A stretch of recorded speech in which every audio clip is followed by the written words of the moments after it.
Oh, good morning. It's great to hear from all of you. So I guess, is Miss Spencer, are you on the line with Law and Order? Okay. I think I'll make a few phone calls and let's see what's going on. Stand by. Hello? Good Hello? morning. This is Lisa with OMB. Hi, good morning, Lisa. I apologize for getting on late. I believe that we do have Honorable Otto So and Honorable Eugene So who are ready to go. We don't have anybody here in the chambers with us right now. Do we have anybody from Department of Public Safety on? Jesse Delmar is here, and my staff. Good morning, Mr. Delmar. Madam Chair. I apologize for being late. I was trying to get onto the phone call, but I had a late start this morning. So, Ms. Spencer, are we ready to begin? Ms. Spencer will be getting onto the call here shortly. As soon as she gets on, we'll begin. Mr. Delmar, did you drop off the budget booklets here at council? Yes, we did, ma'am, yesterday, and I think we emailed it too as well.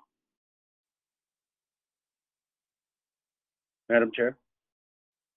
Oh, Madam Chair, I did just email those to you, and then Mr. Sophie did email to all the members of the Law and Order Committee too. And I also submit the Law and Order Fiscal Year 2020 budget hearing from the nomination OMB report. Those were sent to you also. Lorraine, were they printed out? I believe I asked you yesterday to get them printed out. Oh, okay, I can do that.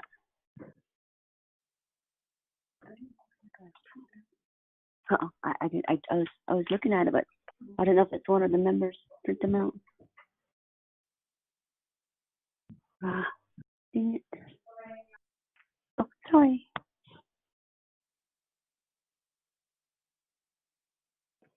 Honorable Vince James, are you on the line?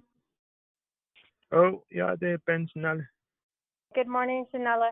We are just waiting on Otto to get back in, and then we'll go ahead and start the meeting. He stepped right out.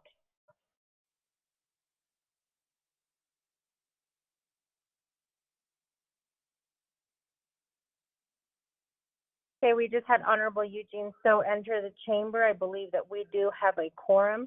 Honorable Otto So is at the speaker's office, but he'll be joining us here shortly. So with that, we'll go ahead and begin. We recessed yesterday after hearing the presentation given to us by the judicial branch, the Honorable Chief Justice Joanne Jang. We are now picking up with the Navajo Division of Public Safety.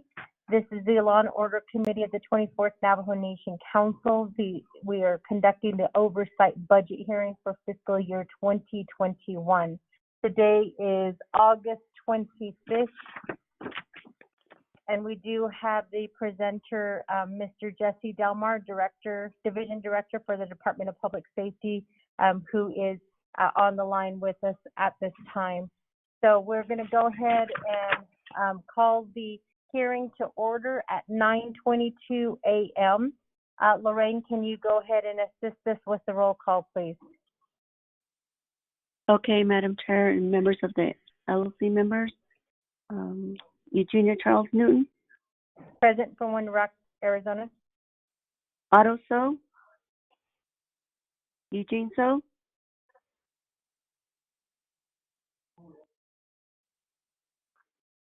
Vince James. Delegate James present. Eugene So. Edmund Yazzie.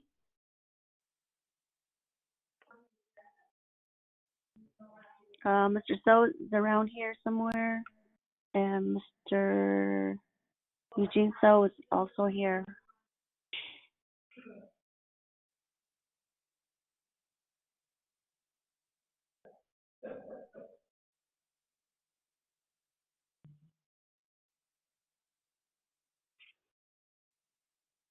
Eugene So.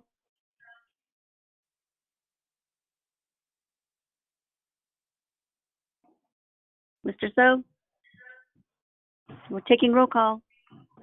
Okay, I'm ready. 3 members, Madam Chair. Thank you for that, Lorraine. So we'll go ahead and we'll move forward with the invocation. Mr. Delmar, can you lead us in invocation today? Yes, certainly, ma'am. Yada di nichi do kadoha hado jisto yat epenen hisnilnik. Anus sequela nitleni. Sheladian yont a Hashin so njo da ditne disje do njo da hitla. Do a kuichin so njo shada il nido na da nitle. Kala nihili ash. Hashin so dene bujo and hot disje. O di beni yolkal. Koni khan liye ni khadil wal. Nebujo na dene hashin so بالتهب ميخيل تاست الخليني آني الصدمة نيتليني ميخيل فنلو لتس ديجي بنا دون جودا ديتنا دو كوية لح إليني دي بيش مهر أنا ميخيل نانت آدان ليني بالتهبيت آدو بش خشين لتسوئي بيسا باغينت دي أبنا دو خشين لتسوئي نبى بقعدوا الوحشي بنية سي وتقابي سوجيت وتقابي بين ديلنش وتقابي بالقانيت جان نشي هنلون دي بنا أنا هتقاي ونجودي نيدو أنيل سويا نجودي أبني الأنيت إيجو يخد آية ديشن جوهيت زيتولي Aron da sandal nishe saladan public safety and nish khushi an hidden net on halchen von lole di ba di klasse so ba holia gut in johet sit o lehti bene don jiben nashe Jesus Christ in the deep need o leh. Amen. Madam Chair. Thank you, Mr. Delmar, for providing us with that invocation here this morning. We do appreciate when our division directors can lead us in prayers. So with that, committee members, we're going to move down to recognizing guests and visiting officials. We do have the Department of Public Safety on the line with us this morning. Mr. Delmar, can you please tell us who is currently on the line with us? Yes, ma'am. I believe Herb Sosi is with us this morning. He's our Chief Financial Officer. Herb. Chief of Police Francisco is with us too. Chief. Good morning, this is Chief Francisco, Navajo Police Department. Dr. Gray Eyes. Good morning, this is Dr. Gray Eyes. I'm on the line. Director Michael Henderson. Good morning, this is Director Michael Henderson, Criminal Investigation. Fire Chief Larry Chi. Fire Chief Larry Chi online, Navajo Nation. EMS. Emergency Management Director Harlan Cleveland. Internal Affairs Supervisor Eric Francisco. Eric Francisco, President, Internal Affairs. Madam Chair. Madam Chair, this is my direct staff. They're joining us this morning. In addition, Mr. Herb Sosi is with us too as well. Thank you. Thank you for the introduction, Director Delmar. So with that, committee members, we already have a review and adopt the budget hearing agenda that was done yesterday. Just for the record, the motion was made by Honorable Eugene So, second by Honorable Otto So. There was a vote taken, 2 in favor, 0 opposed, and 3 who were not voting at that time. So we're going to go down to the review and adopt the hearing rules and oaths. Mr. Haven, are you on the line? Mr. Haven, do we have anybody from the Office of Legislative Counsel on the line?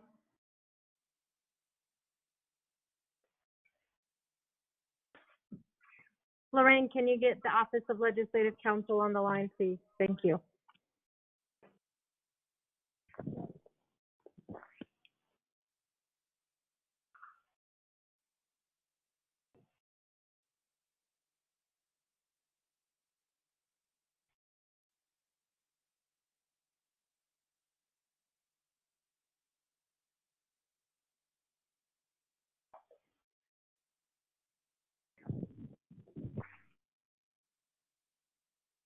Lorraine, did we get anybody from Office of Legislative Counsel on the line?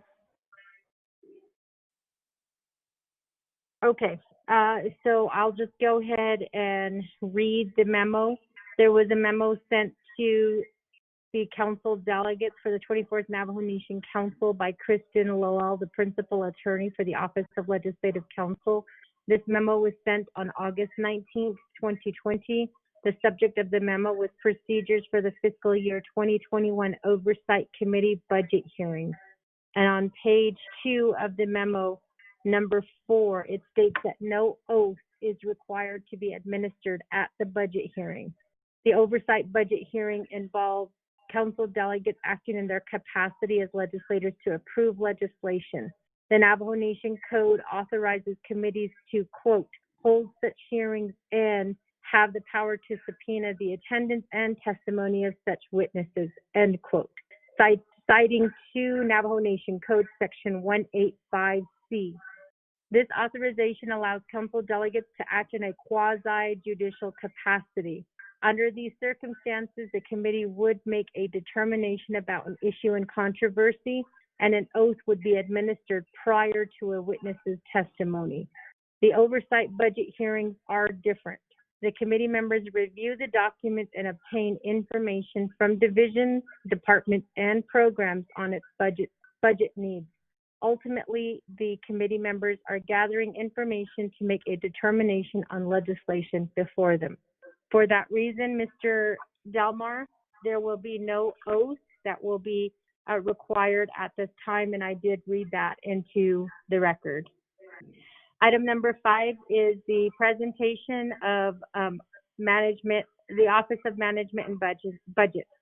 Do we have somebody from OMB on the line? Good morning. This is Lisa Jim with OMB. Good morning, Madam Chair. This is Janet McCabe with OMB.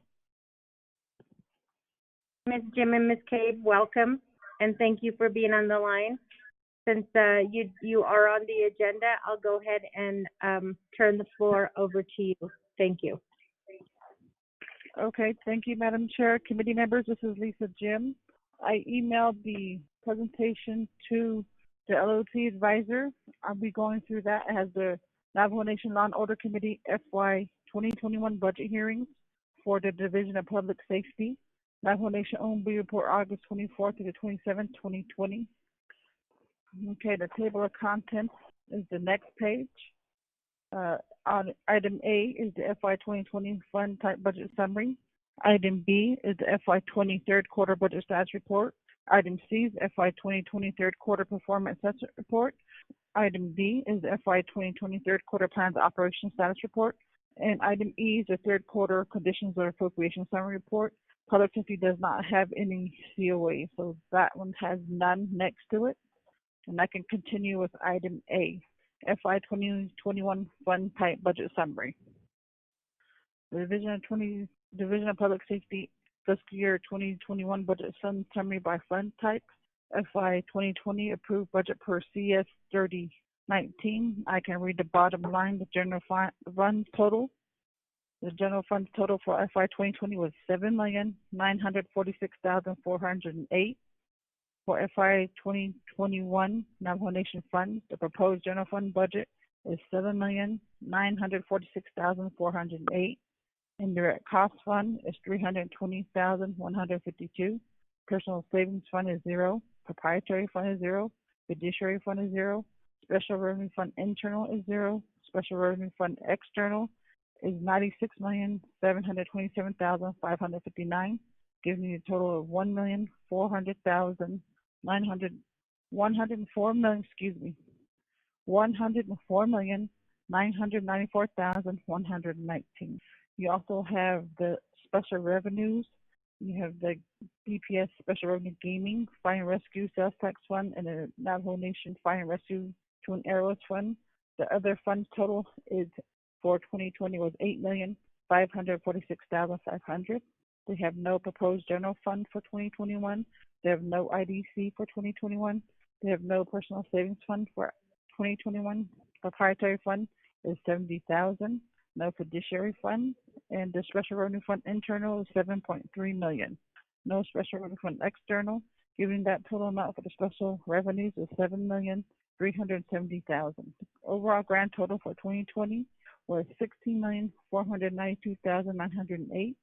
The proposed general fund budget for 2021 is $7,946,408. IDC $320,142.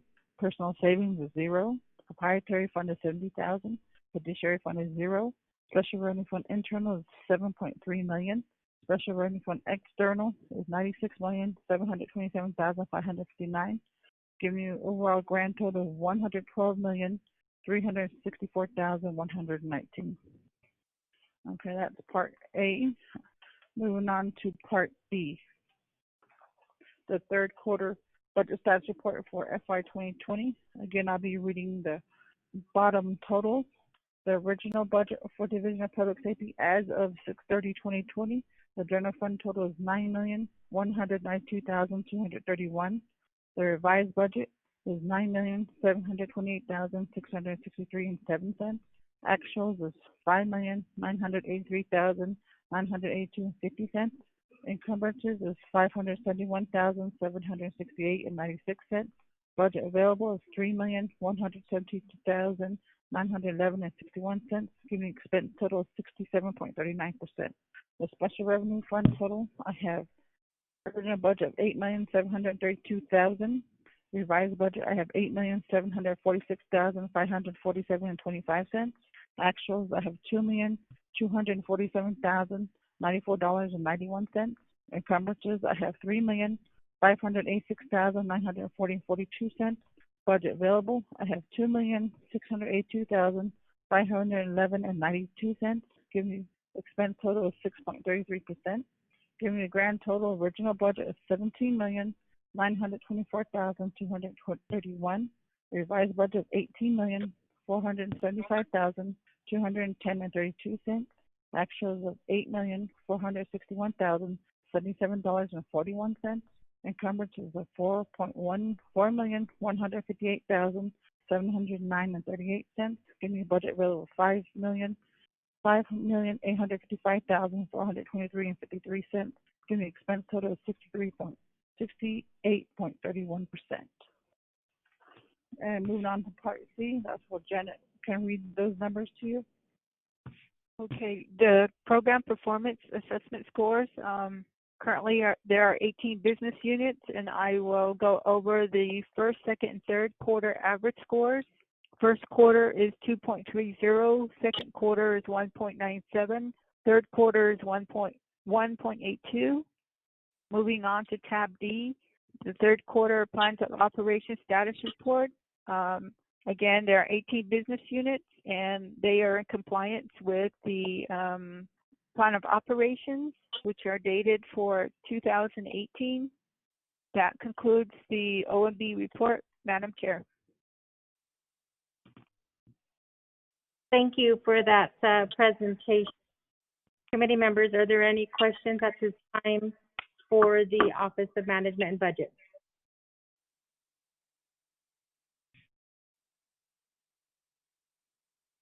Okay, if there are no questions, we'll go ahead and proceed on to the next part of our presentation. And that is the fiscal year 2020 budget review and presentation by the Navajo Division of Public Safety. The presenter is Jesse Delmar, the Division Director for the Department of Public Safety. OMB, if you could just stay on the line. There may be some questions as we proceed forward with the presentation that's provided to us by Department of Public Safety. So with that, Mr. Yes, Delmar, the floor is yours. Thank you. Thank you, Madam Chair. Charles Newton, Vice Chair. So, Law and Order Committee. So, thank you for this opportunity to speak to you this morning regarding the FY 2021 budget. I'd like to also thank the OMB office for your presentation. I apologize, I don't have a copy of the report that you just talked about, but I think my main assistant, our financial officer, Herb Sosi, does have a copy of it, and we'll go ahead and proceed. Let me just give it to Herb at this time for any comments, and then we'll just go down the line as to how we have it scheduled on the agenda. First of all, from the first presenter, which is the Chief of Police, and just on down as to how we have it on the agenda. Let me give it to Herb right now. Herb? Okay, good morning. Can you hear me okay? We Yes, can sir. hear Go you ahead. fine, Mr. Sosi. Okay, Madam Chair and members of the Law and Order Committee. The information we sent in the email, the budgets, and I don't know if you have a copy of those budgets. Yes, we do have a copy of that. Thank you. Okay, and we also have binders. So if you want the binders, we can deliver them up to the council chambers. The binders would be great. Thank you. Okay, we'll send those up to the council chambers for your review. The information that we submitted is the budget forms only on the zip drive. So you'll be able to look at each budget in correlation to the Exhibit A. So the first one would be the law enforcement administration, followed by Chinle, Crown Point, etc. So that's the information we sent to each member of the Law and Order Committee.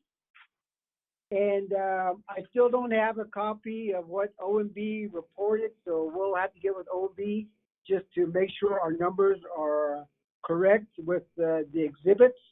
Mr. Sosi, we'll go ahead and have Lorraine forward that email to you and Mr. Delmar right now.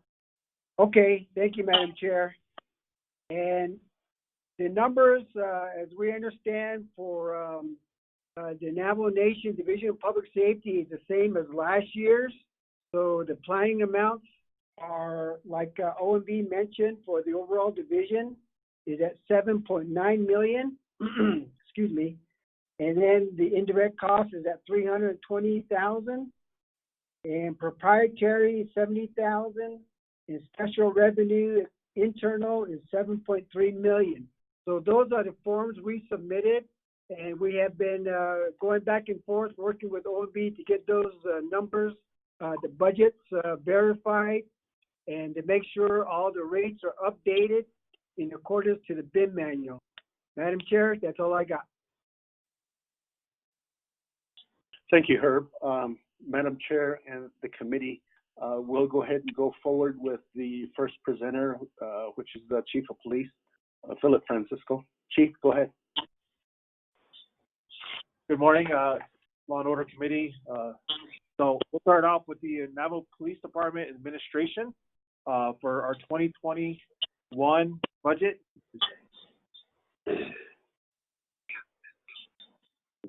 Yeah. So we have, hold on one second. So for the 2021, we have a proposed budget of $750,556. So our IDC cost recovery is at $200,899. Sure. So we have four budgeted positions with general funds and a total Mr. of 9. Francisco, I apologize. Honorable Otto, so go ahead. Are you on, Mr. Francisco, are you on administrative, Navajo Nation Police Department administrative budget? The administration, yes. Okay. That's headquarters. Okay, thank you.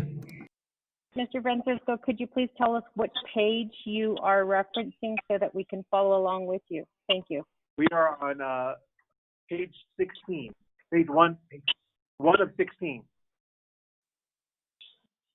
You can proceed. Thank you. So we have 4 budgeted general fund positions. The rest are contract. We have 9 budgeted vehicles for headquarters. So we have external funds for K-18, if you can see that. We have 1,768 for K-19, which is the year 19, $767,786.75. For K-18, our balance is 0. For K-19, we have $147,110.66. For K-20, K-20 728, we have $1,289,404.34. For K-20 0737, we have $414,011.51. So proposed budget for K-21 external funds is $22,235,119. So for a total of $25,605,756.76 for the administration headquarters and Navajo Police Department. That completes the budget for Navajo Police Department administration. Chief, do you want to go ahead and cover the districts too as well and other programs? Yes, sir. So the next program is Chinle Police District. So our proposed budget is $700,000 of general funds. We have 0 budgeted positions with general funds. All of them are converted to contract funds. We have 32 vehicles. So our external funds for K-18 is $7,005. K-19, $853,110. For K-20, we have $3,188,407 for a total of $4,748,522. And that's the Tinley Police District. So if there's no questions on that, we can move on to Crown Point Police District. Crown Point Police District is proposed budget of $800,000. We have 0 positions, again, with general funds. All of them are contract funds, and 39 vehicles budget. The external funds for K-18 is at 0. K-19 is $664,246.29. K-20 external funds are $2,946,074.20 for a total of $4,410,320.49. That is Crown Point Police District proposed budget. We'll skip over to Kayenta if that's okay. I know in the book we have corrections, but if you want us to do just all the districts at one time, we can. So our next is Kayenta Police District. We have a budgeted amount, or a proposed budget amount of $585,000. We have 0 positions budgeted and 29 vehicles.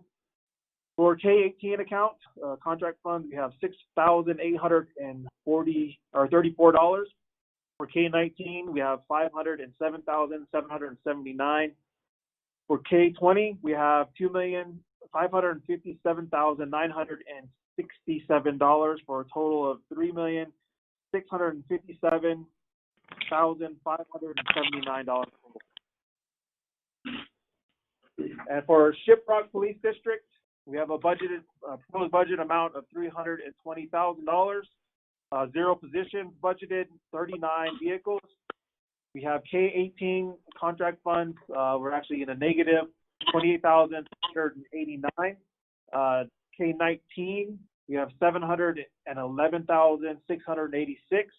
For K-20, we have $3,335,066 for a total of $4,838,368.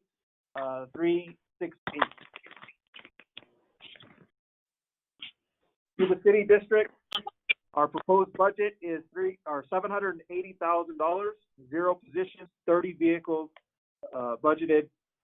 For external funds for K-18, we have a negative 5,253. K-19, 697,589. For K-20, we have 3,698,799 for a total of 5,171,135. Our next district is Window Rock Police District. We have a proposed budget of $820,000. Again, 0 positions budgeted, 44 vehicles. K-18 is at $99,424.57. K-19 is $1,589,907.41. K-20, $2,085,076.25 for a total of $5,404,408.23. Delcon Police District, proposed budget of $300,000. 0 positions. We have 20 vehicles budgeted. For K-18, we're negative $8,057. K-19, $658,447. K-20, we have $1,128,026 for a total of $2,078,400.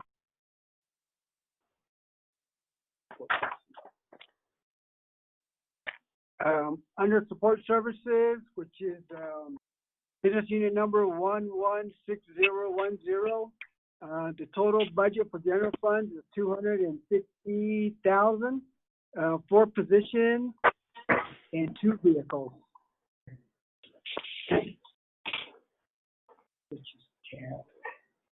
So the last one we have is Navajo Police Training Academy, business unit 116015. Proposed budget of $225,000. The K-18 external funds, we have $1,574. K-19, $168,522. And for K-20, $600,020 for a total of $1,004,116. We have 0 positions budgeted and 5 vehicles for the training academy.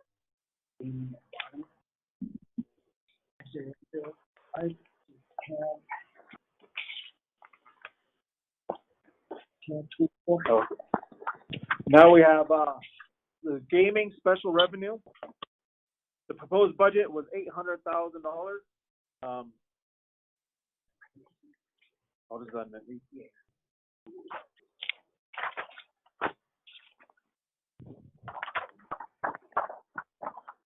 Hold on 1 second. We have a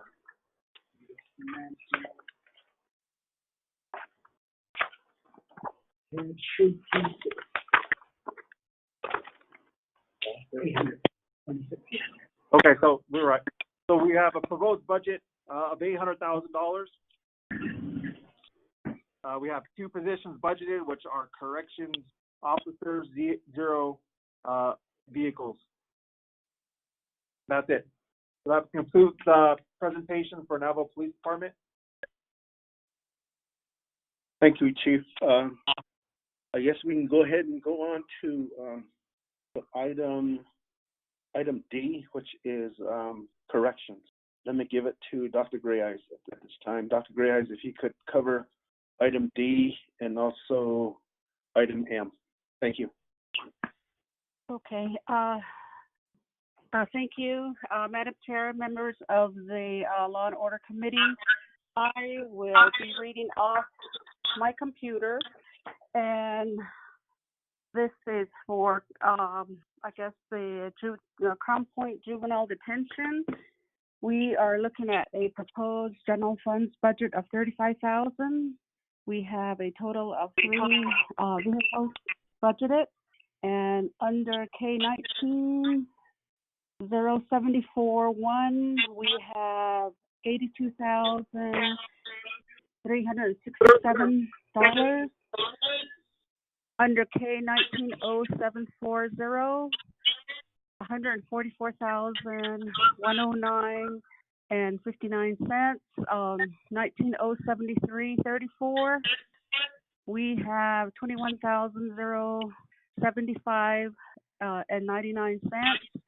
Under 19,0732, we have $5,041.22. Under 19,073.1, we have $31,241.75. K19,073.0, we have $5,135.88. I think I just read them. K18,09793, $9,523.39. K18,0792, $10,000. K18,0743, $172,835.67. Under K18,0742, $12,499.20. K18,074.1, $64,984.34. Under K18,074.0, $470.66. Under K17,0766, $5,206.01. Under K17,0765, $11,012.75. K117,735, $327,672.94. K17,0734, $572,027.88. Under K17,0730, we have, it's in the red. And then K16,0730, $127,335.31. K160729, $162,724.12. K200707, $761,931.10. K200708, $507,825.06. Yes. I do apologize for interrupting you, but can people who are listening in please put their phone on mute? It's very disturbing and it disrupts the presenter who is reading off information that this body needs to hear and follow along with. So if you could please put your phone on mute. I apologize for the interruption. Ms. Gray Eyes, you can continue. Okay, for the next budget, K200708, $507,825.06. K200709, $615,233.39. The next one, K200710 at $261,929.11. The next one, K200711 at $264,811.51. K200738, $36,328.91. K20739 at $21,675. And then CY21, $1,175,817. CY21, Crown Point Juvenile again, $920,412. CY21 Tuba City Juvenile, $970,068. The next one is CY21 Kayenta Juvenile Detention at $474,700. $26. The next one is CY21 Window Rock Juvenile Detention at $421,140. The next one is CY21 Tuba City Juvenile Facility Operations at $42,544. The next one is CY21 Tuba City Juvenile Facility Maintenance at $21,675 for a total of $8,275,409.75. That's the external budget. Thank you. And that's for juvenile. Let me pull up my adult budget. Hang on. For the adult corrections, the proposed budget is $716,751 with 2 positions and 18 vehicles. And the external funds include K160-73-7 is at 28,730. K180-730 is at which is facility maintenance operations, $316.98. The next one is K180-731, facility maintenance, $62,992.70.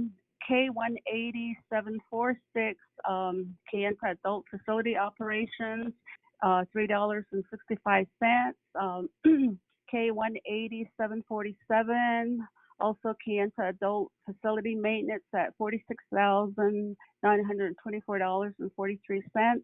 Next one is K180-0748, and this is for Tuba City Adult Facility Operations, $42,668.62.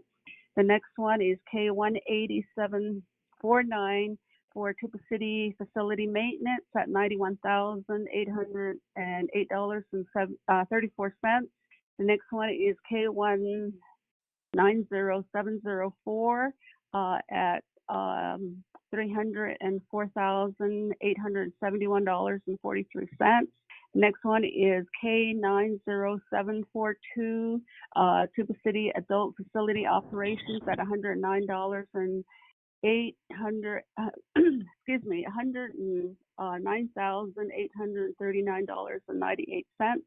The next one is K19743, Tuba City Adult Facility Maintenance at $181,832.68.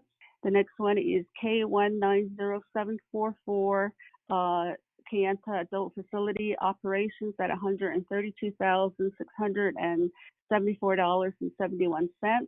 The next one is K190-745, Kayenta Adult Facility Maintenance at $107,431. Next one is K200-706. This is for Chinley Detention, I believe, and it's actually it's the overall adult detention at $2,614,841.50. The next one is K200-740, Kayenta Adult Facility Maintenance at $23,462. The next one is K200-741 at Kayenta Adult Facility Operations, $31,752.77.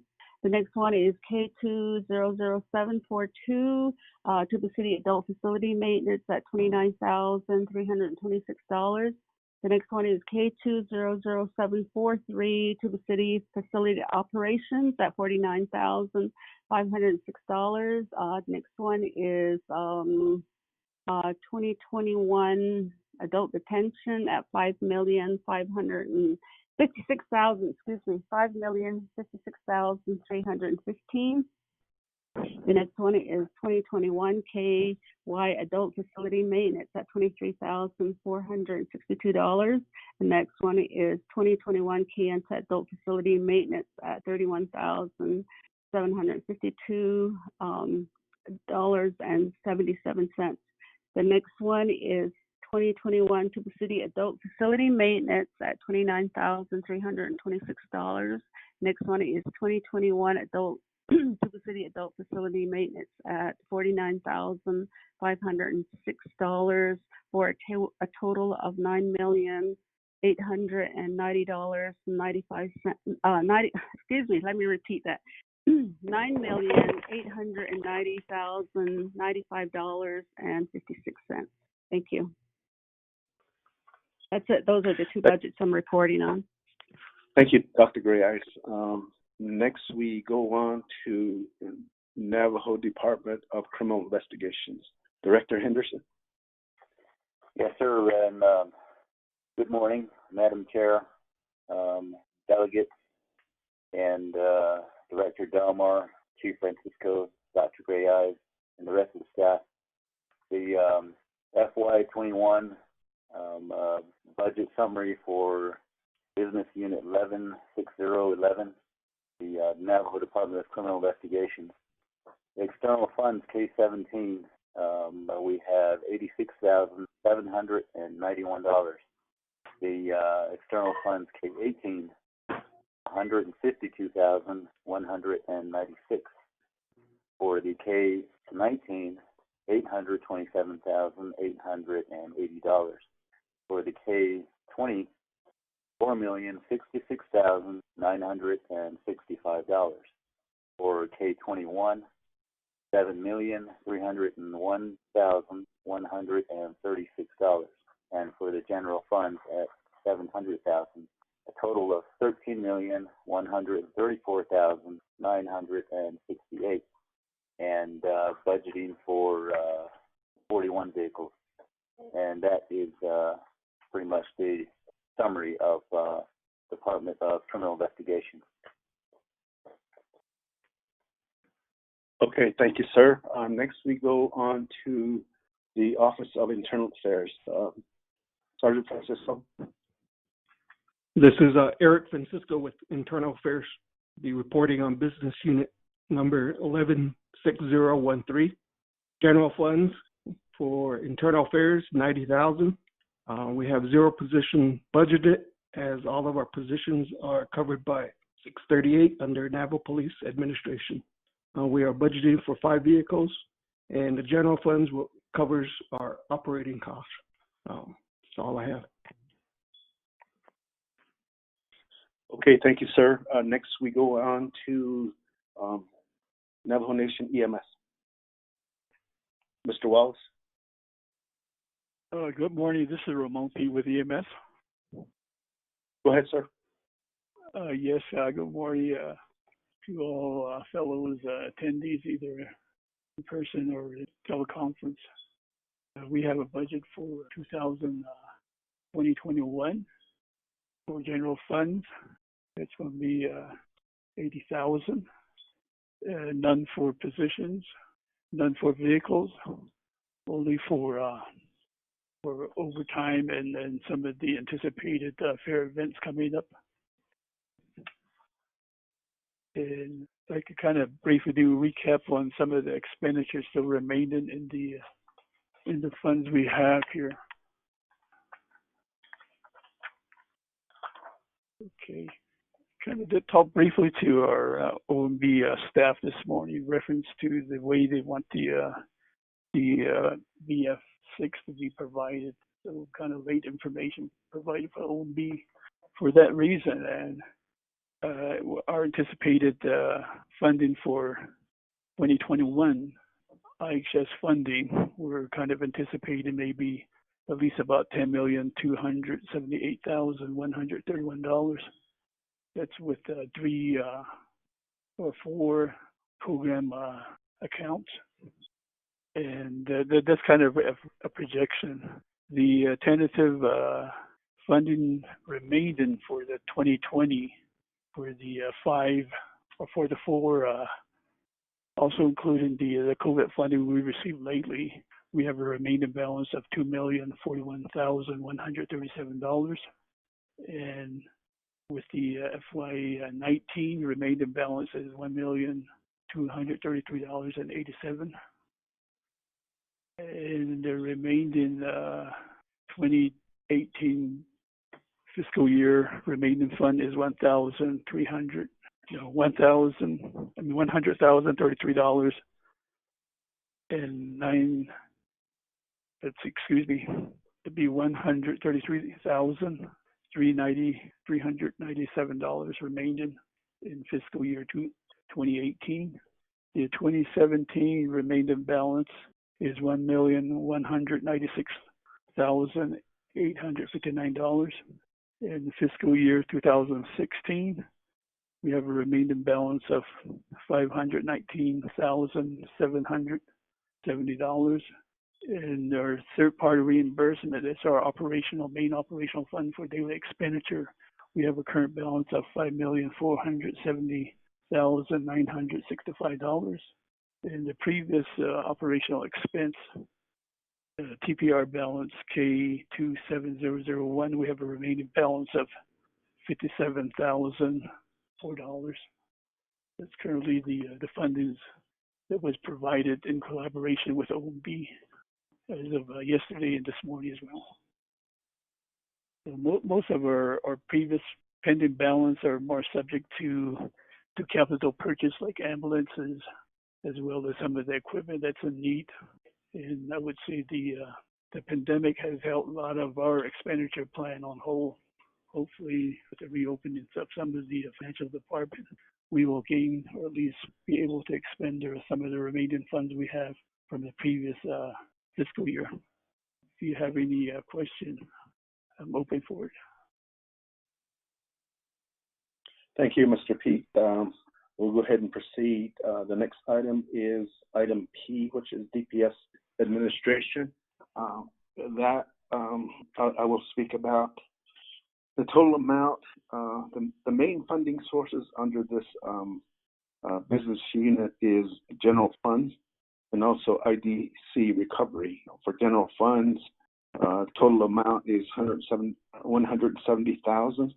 Then IDC recovery is $119,263, and the total amount of $289,253.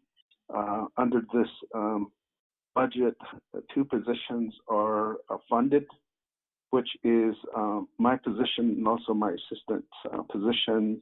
And then we have two vehicles that are funded too as well. So that concludes the report for Navajo Nation DPS administration. Next, we have Navajo Nation Department of Emergency Management. Arlen? Yes, sir, I'm on the line. For Department of Emergency Management, I'll be reporting on Business Unit 116019. It is a general funds budget. We solely run on general funds. This year, we're budgeting $252,793 for personnel expenses. Travel expenses, we're budgeting $41,767. Under supplies, we're budgeting $13,904. Communications, we're budgeting $6,000. And then under special transaction, we're budgeting for $10,590, with a total of $325,000 for our general funds budget. We have two vehicles, and we're budgeting for, I believe it's 7 instead of 8. 2 temporary employees is what we're looking to bring it on to assist with this COVID response. And that's all I have to report. Thank you, sir. Appreciate it. Next, we have Navajo Nation Fire and Rescue. Chief. Good morning, Mr. Delmar, Madam Chair, committee members. We have one budget to report, which is Twin Arrows under business unit number N01307 under Division of Public Safety. Proposed budget for FY 2021 is $70,000 total. That includes $2,000 for supplies, repair and maintenance of $40,000, special transaction of $9,000, and capital layout is $19,000, totaling $70,000 for Twin Arrows Fire and Rescue at Twin Arrows. Mr. Delmar. Thank you, Chief. Do you have a report on item Item T, according to my agenda here, says sales tax, fire and rescue. Thank you again, Mr. Delmar, Madam Chair, committee members. Business unit number 516002, Fire and Rescue Services under Division of Public Safety. Proposed budget for 2021 is $6,500,000. That includes personnel, total amount $1,787,740. Travel expense $23,172,000. Supplies $305,500,000. Communication utility $96,422. Repair and maintenance $2,599,589. Contractual services $75,000. Special transactions $112,577. Capital outlay $1,500,000. Total of $6,500,000. Mr. Delmar. Thank you, Chief. Herb, do you have anything else for Sophie? Yes, I do. Madam Chair, under the binder, if you guys received the binder, we have under tab 24, we have some unmet need budgets. And I'll just go over the first one. The first one is for the Navajo Police Department in the amount of $29,046,063. The next one is Chinle Police District at $151,647. And then the next one is Department of Defense Adult, $3,340,745. And then we have the training academy need of $323,503. And that completes the unmet need, which is, I believe, on Exhibit E, Madam Chair. I do know that we do have some differences, so we'll work with OMB on the external fund. Some of the programs had to report the external, which was left out, like EMS. So we'll get with OMB and update the numbers for Exhibit A under the Special Revenue Fund external. So we'll get with Lisa on those numbers. Mr. Delmar, Madam Chair, that's all I got. Thank you, Mr. Sosi. Is there anything else from the staff of the division? If not, Madam Chair, this concludes our budget report for 2021. Thank you. Yeah, go ahead, sir. I'm sorry. It's Director Henderson, Criminal Investigations. Go ahead, sir. We do have some unmet needs that apparently didn't make it to the binder, and in a total of $1,254,258.11. And these are for personal expense, travel expense, and supplies, repairs and maintenance, our contractual services, and some special transactions. And these were due to the pandemic for the medical and janitorial services, and that we had calculated for the unmet needs. Thank you, Director. Thank you, sir. Anyone else from the Division of Public Safety? If not, Madam Chair, this concludes our budget report. Vice Chair, the Law and Order Committee of the 24th Council. Thank you very much. Thank you for the presentation. Committee members, do we have any questions for Department of Public Safety at this time? Delegate James. Delegate James, go ahead. Division of Public Safety staff nakinig yet been in LOC, Law and Order Committee meeting.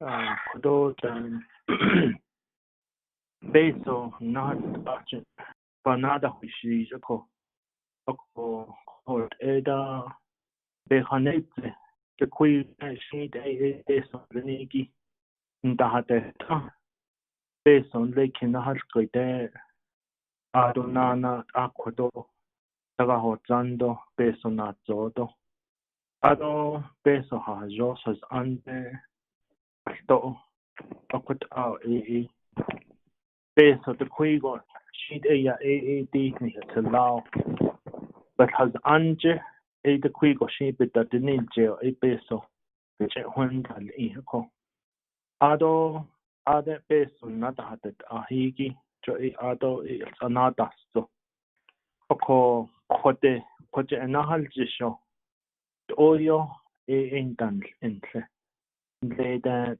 o de benade peso da net de higi do bahan net dahle do ya yalkida do kodo peso ta anni kliniki don hil istane har net alto ko that anje ko ye ade bena adil kido ni hit hata hal on nal sost al ke ako at ende peso nada hata ate al hije ni hije honal in holat honne zado ala ya exole akot a skojene on ha jelo la ako dik kodo the kuigo shi the annish has ando ni hilche da mista ad el ke na hito ni the kodat ehibe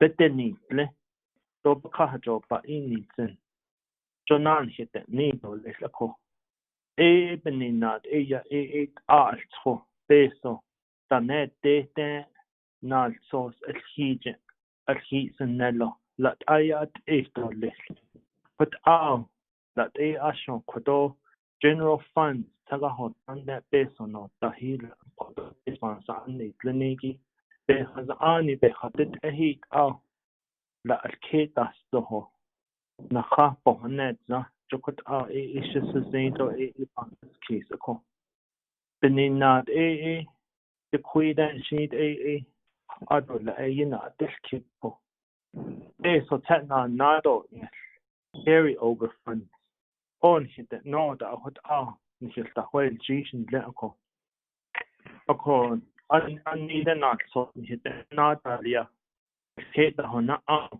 da anni anje ako kwaiki has ani da hit so hot nada stola da anni has ande dit adol be hit enta huit juche da no hadatze ado akwana ye hadatze ho oyo kwaiki sad lini da che hindeho yandi ka banda tilta del nashiki banana shadel enigi shilla dit an shajena hot dikot any betenigle anan nkhata sahiginat an elaj da stage epelnda huitne do beson hije kuilesa on lejo go beson na deiteza ni hedi kodet an din pa on ha jo pao a kuitin anish nas deini zin nasot ashe da idni an hin he peso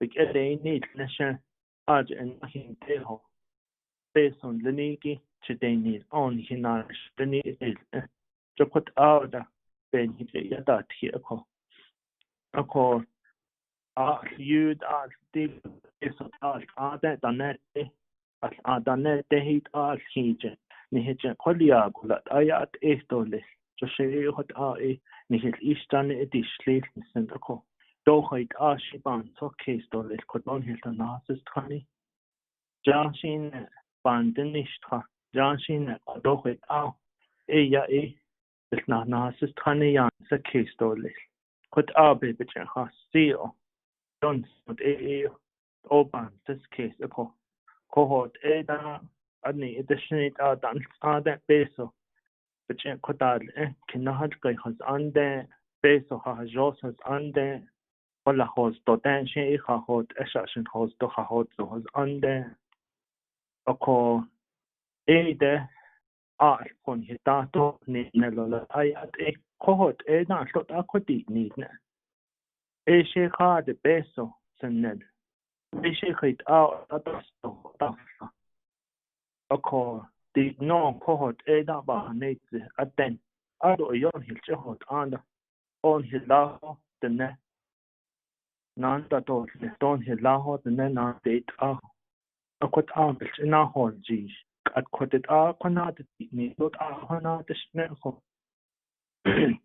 أكو ده بناتشت دوبي خدت شناش إلسه ننديل صوص كام ناكيت بيس دان آده شتا بيسو دان آده كتال إنيجي نال صوص كون هجن كتاج دولي كت بهنة جو آدو عند ديل أتاستو ديت بيسو تشيتون إلها ننيجي أتاستو بس الخانان نن جو كت ديلت أكوت دا نشتو أني دا دولي إكوت بات أني بدني دي بقى جو باين سن دي هيني دون شت دا دولي بيس بانسا أنا نكلني أكو تكويشين بيس أو يو جو أكوتات إيغو نهاز أنو تألسكو نهيجي كدولني جو شيء هت when this case no ban this case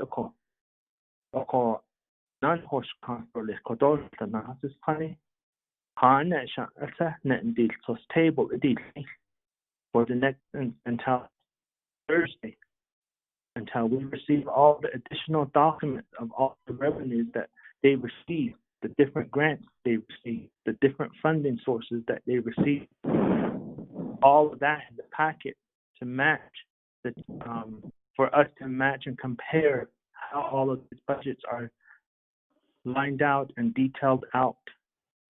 Because at this point in time, we are going to run into that issue regarding unmet needs.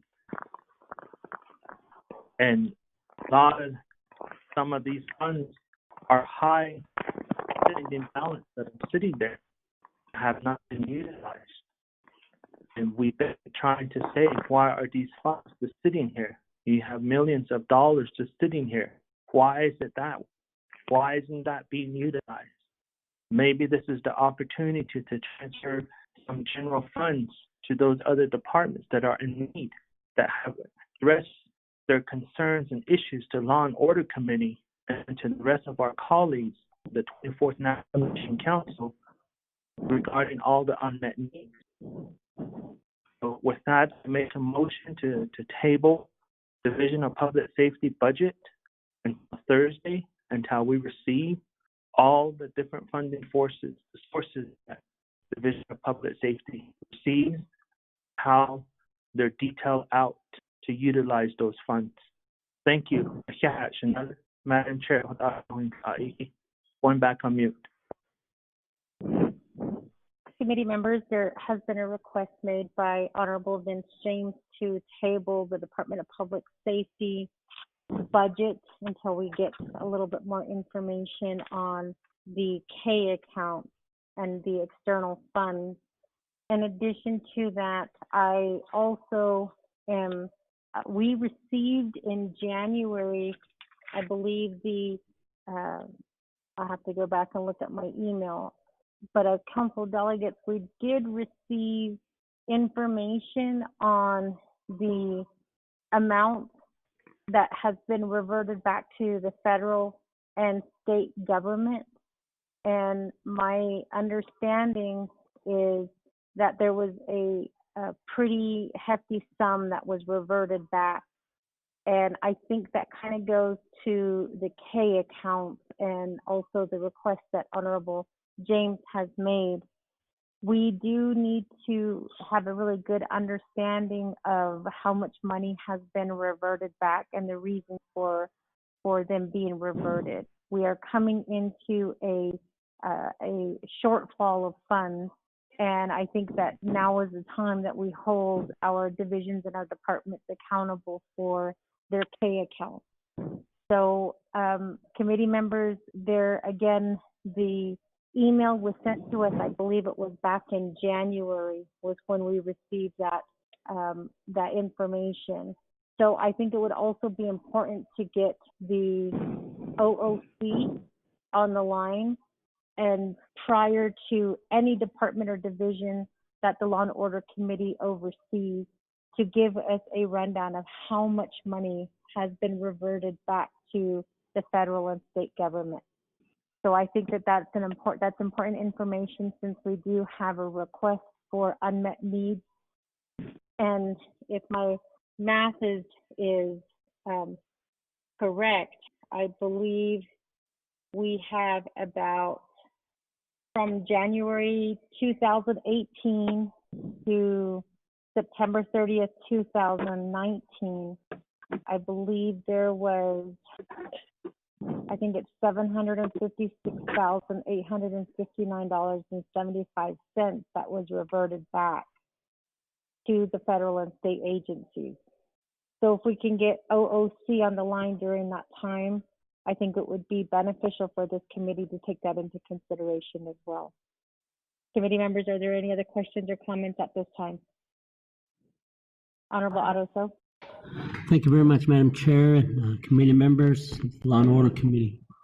I guess with the reversion and so forth, that should be a whole different discussion. That will be a whole different discussion. Right now, we're at the budget session. The budget session is pretty much the same, almost the same model as last year's. And there's not much change in what the budget is. The president's office has indicated how much money is going to go to public safety relating to the general fund dollars. But with the K counts, we know that $638, it's not able to be reverted. And I guess the reversion, that's a whole different, I'm thinking it's a whole different issue related to, maybe it's a grant that was applied for. I don't know. But I guess that could be a whole different discussion related to that issue of the reversion. But right now we're on the budget hearing and for the FY 2021. And I think we should move forth with the budget here. And that is just my thinking of the issue. The issue with the dollars within the 638, we did get some information last year when it was requested, but I do see K count budget forms attached to the budget here. For instance, this is just going through one area. I guess that this is for instance, this is the Crown Point Navajo Police District. I see the K count budget where it talks about personnel, it talks about travel, it talks about communication utilities, repairs, maintenance, capital outlay, and so forth. So the basic document related to the K count of where the dollars are going to be used in each program is attached to the current budget items that we have. But I guess one way that we could really address and change up the way we can meet related to the budget is maybe have a quarterly expenditure report from the division. That way, each quarter they report to the committee saying, this is how much we spent, this is how much of the general funds we spent this year or this quarter. This is how much K count that we have spent. And then we have the grant monies. That, I guess, that's a whole different issue. And, maybe they're state grants or federal grants. I don't know. But those information should be brought to us to be indicated to the committee from the grant specialist on public safety. So that's just my thinking. But right now we have a budget that has been provided by the public safety, and this is what the executive branch has recommended on the UUFB or on the general funds monies. So with the K account, we know that those dollars don't revert. They just go back into unused dollars for that physical year. Just goes back into that same account and it sits there as funds not used. And I believe those funds are being used to pay for the salary increases that happened for the public safety a couple of years ago. And the conversation that should move forth is when is the projection of those dollars are going to deplete, and at some point we're going to have to start looking at how we're going to be funding the salary increase afterwards, because at some point as we deplete those monies, the we're going to have to find resources to pay for that, and because that $638 is not going to cover all of that for that year, and there will always be a shortfall in public safety relating to the salary adjustments that happen. So we got our police officers or our officers that are commissioned into a decent salary range where alcohol. But right now I'm okay with the current information, and it's almost identical to last year's budget. There's no major change in that. But I believe the information that's being requested, we can get in a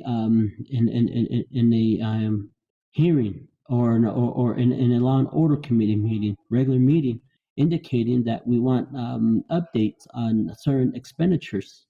That's where, as committee members, we can utilize the order within the correct law and order committee meeting. Right now, we're in a hearing mode. We really don't have the voting power here or anything.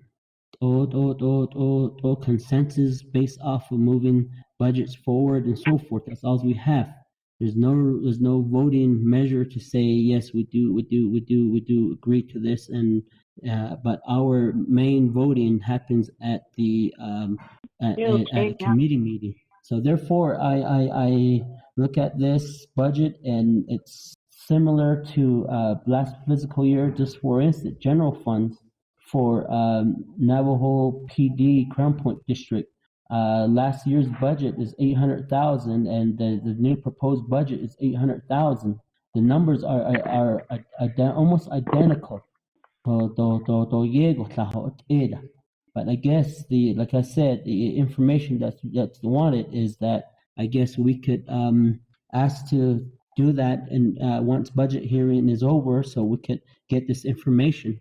And then if public safety don't show up for that meeting to provide answers, that's when subpoenas come into play. But again, right now, as in budget hearing mode, I think just to hear this and just to recommend, and the numbers are not really different. You know, if there was a drop of maybe 600,000 to 800,000 difference between FY20 and proposed FY21, that's where a lot of the questions would be at.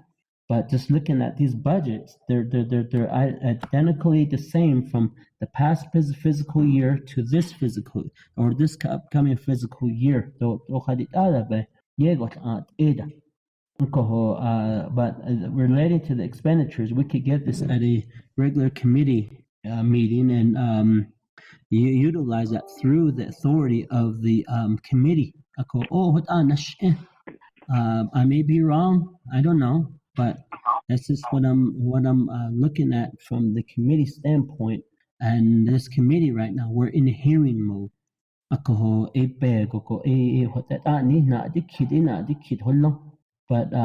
bottom line is that the this budget hearing process right now is the amount that was agreed upon between the three branch chiefs is the same budget amount that was approved last year.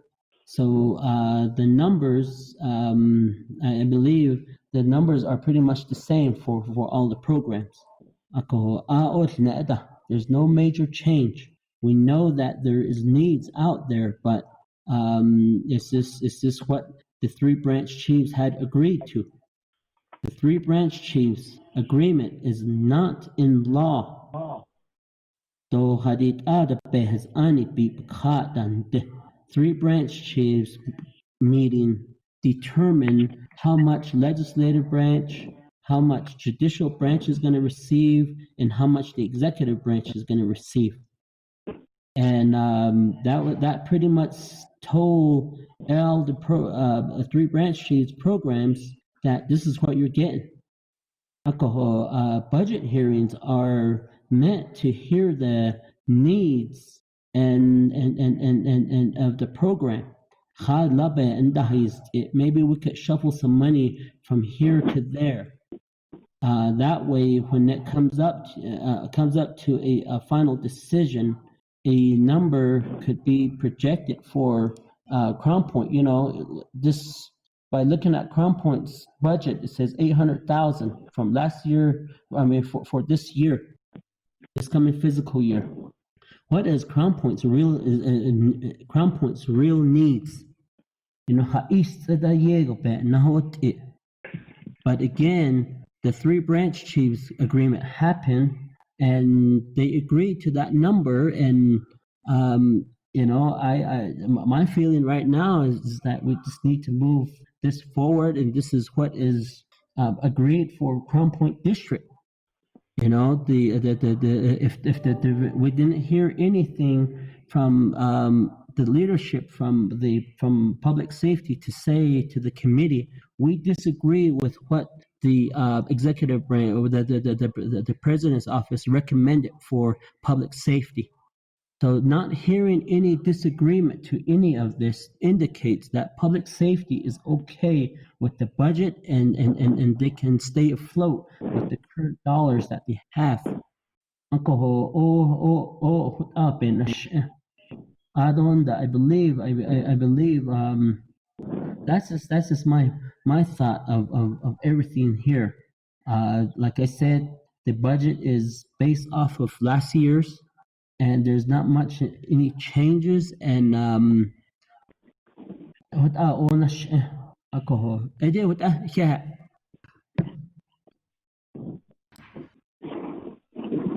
Madam Chair, Honorable Eugene So.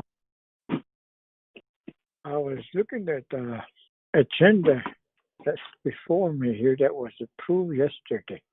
Over there, number 7 says discussion on committee's recommendation for unmet needs, condition of appropriation, and legislative concerns revisit. They did have on it sorry. So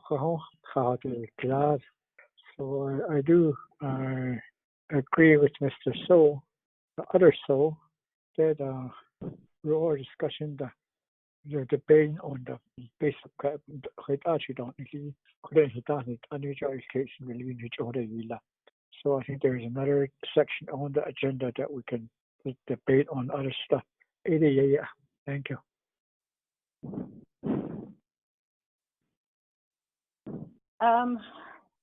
Mr. Delmar, do you have information regarding the K account so that we can forward that to Honorable James? Yes, ma'am. If you look at the budget, all the accounts are listed on every, with each department throughout the whole division. For instance, if you look at, for an example, on page 1, it says Navajo Police Department, Shiprock District. Well, let me just go back to reference a different one. Navajo Police Department Administration. That cover page right there. Delegate James. Honorable James. Sorry to interrupt, Mr. Delmar. in regards to the documents that you were pertaining to, I don't have that document, and it wasn't emailed. The only documents that I have is the zip drive that Herb talked about, and that is only for the criminal investigator, and that's 12 pages. And then also this morning, Sherelle Nota did send over the 5 copies of the PowerPoint. Those are the 2 emails that I have. Lorraine, did Honorable James receive all of the copies that have been sent to us, and then also all the information that has been provided in this binder? Madam Chair, all the budget that I got from Herb were all sent to LOC members. Mr. Delmore, perhaps you can be a little bit more specific when it comes to what you're referencing. So for instance, if you're looking at, I'm looking at Kayenta District right now, and if you were talking about Kayenta District, you know, maybe you can just kind of tell us what you're referencing. Thank you. Yes, if you have a copy of the budget for the whole division, I am referencing the first page, Navajo Police Department Administration, just as an example. If you could go to that, under Part 2, Funding Sources, it lists all the, including the external funds, everything there.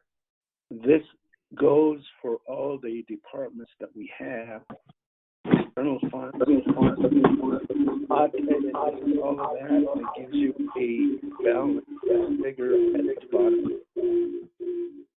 Madam Chair. Honorable Otto. Yes, Aronda, thank you for a long time. The reason why I say this is that, for instance, the external, I see like, for instance, like from page 9 of 11 for Tuba City, right after the, I guess number 8 is the general fund budget forms. And number 9 of 11 is the K, it speaks to the K count in general, and I believe that is for the 2021 dollars that are coming in, and I believe the 2021 dollars hit that count sometimes in September. So these dollars are, and I guess the other, I guess the way I understand additional information required is how are these additional dollars are going to be spent. So, but in general, we have that information here, and then you know, it speaks to it now. We are in times of the pandemic times. And it would be different if public safety was before us at the, in person-to-person meeting. And but again, the dollars are pretty much the same as last year's, and that's the reason why I really don't have a problem with it. But I guess the issue is about the expenditure. So, for instance, if we could hold a report for third quarter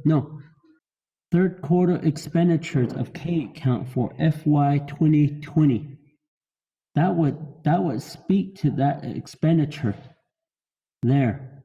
That way we know what are the expenditures, but these information should be provided quarterly to the committee.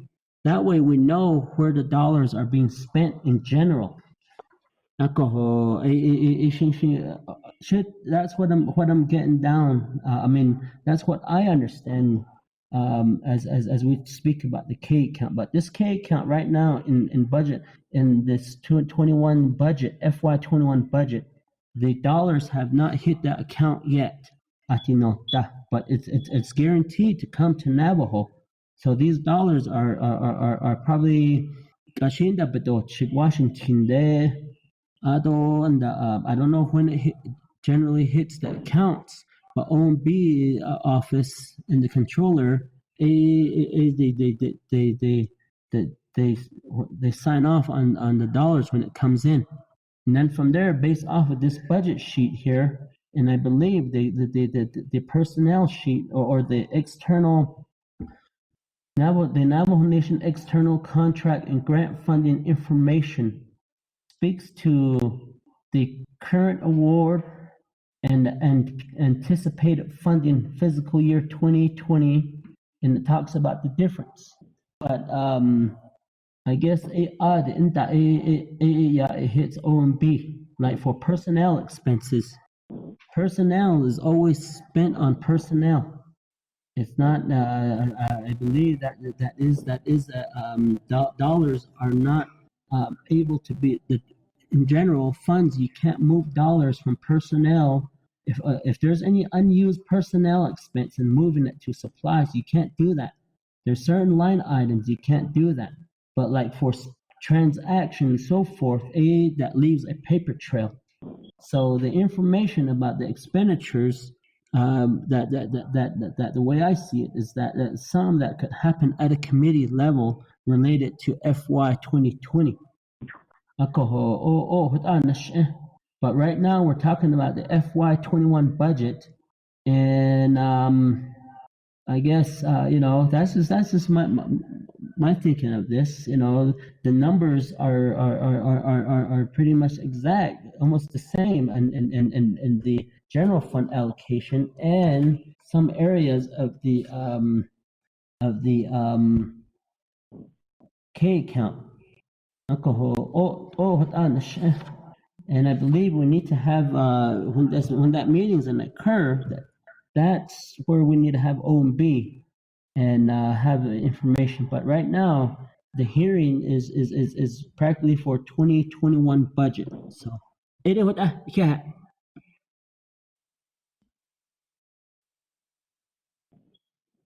Madam City Chair, members, are can there I say any other? something?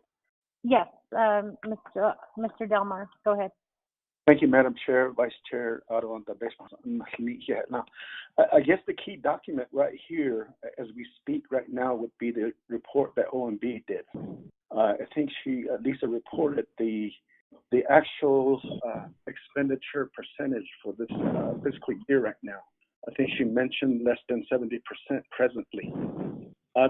Some of the questions that you have with regard to expenditures, it should be included in this report as to how much we expend every quarter. And the only one problem that I have is I don't have a copy of that report, and I think Madam Chair, you directed Lorraine to email us that information. And also Herb reported just a while ago that he didn't have that report too as well. So what we'll do is do a comparison with what we have right now against OMB's report. So thank you, Madam Chair. I just wanted to mention that. Another, just a statement, Madam Chair. Honorable Otto. The other thing too is that for FY 2019, the UUFB and the external money audit has not been released from the controller's office yet. And I believe the Navajo Nation Council has not approved that yet. And that speaks to when I say, how come we are doing the budget while we don't have, the Navajo Nation Council has not approved the 2019 audit of the Navajo Nation. And that audit will have the single audit related to these expenditures related to the public safety's K account and public safety's general funds account, because those are funded by the Navajo Nation government so that an audit is done each year. During the 23rd Council, we always got the audit legislation done sometime right before summer session. It kept dragging on. I know last year it was It was done right before budget hearing. Ade ato, we haven't seen the legislation at council yet. Alcohol, that audit report yeah, the controller has that document. She hasn't released those information.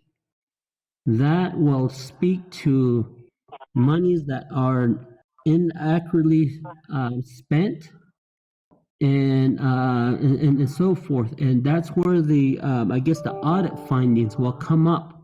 But as I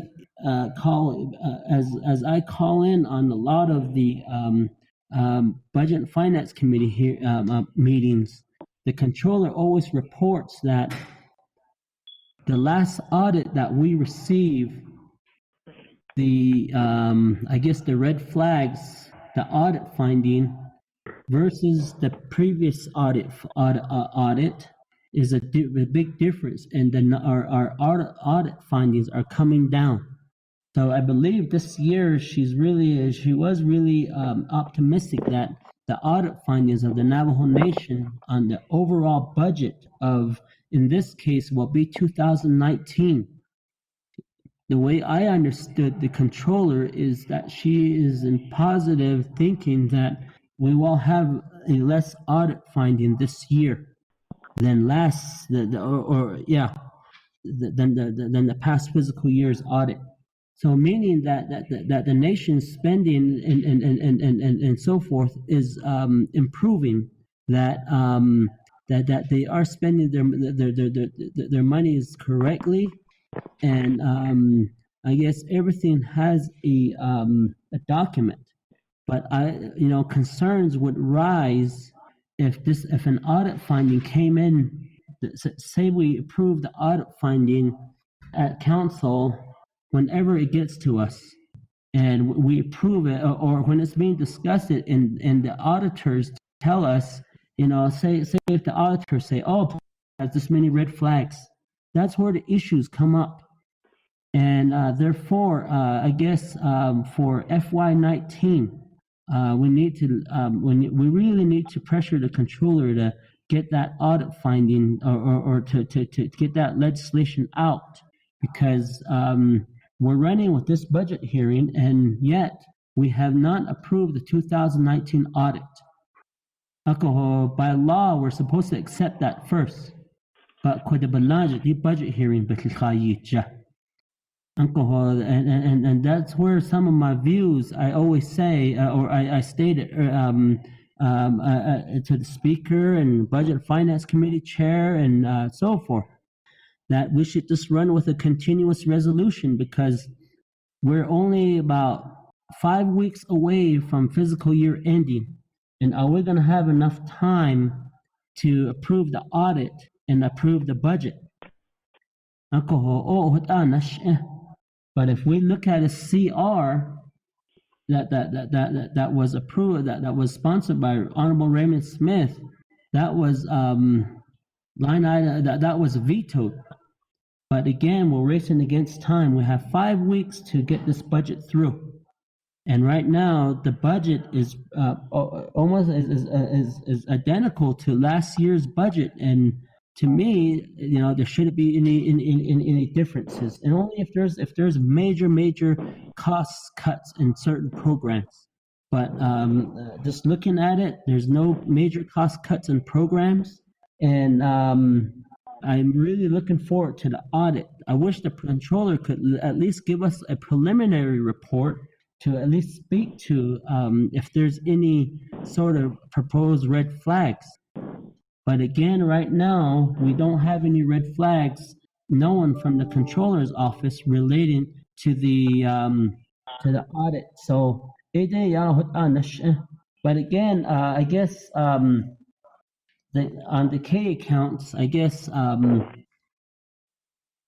we can, like I said, we just have to move forward with this budget hearing. That's all. Thank you very much.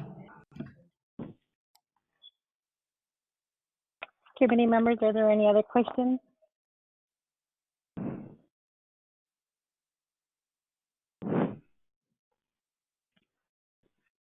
Okay, so with that, Mr. Delmar, I know that you were still talking about the K accounts and the information that has been provided on the budget form. Lorraine, is there a way we could get Office of the Controller on the line? Because I think what Honorable Otto so stated is really important, and we need to ask that question of when that audit report will be completed.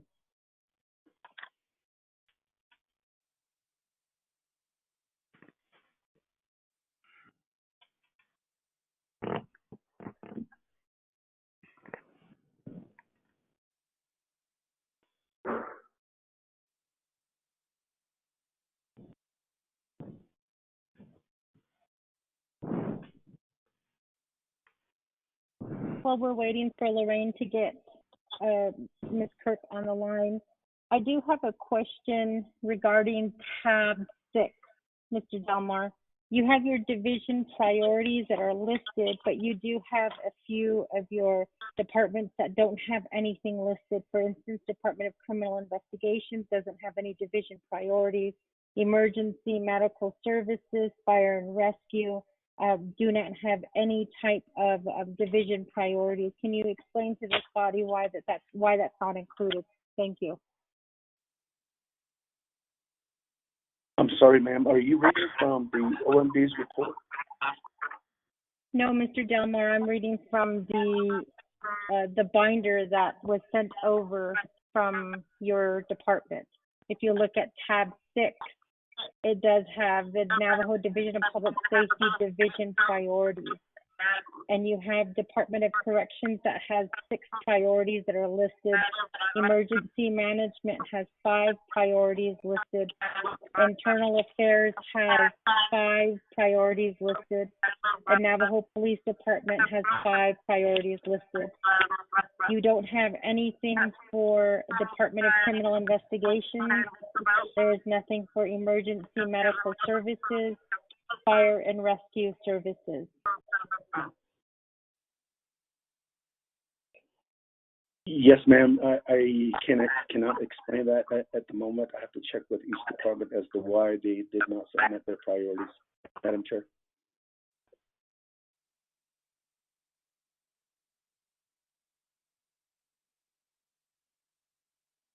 I apologize. I got kicked off the line, but I could hear you.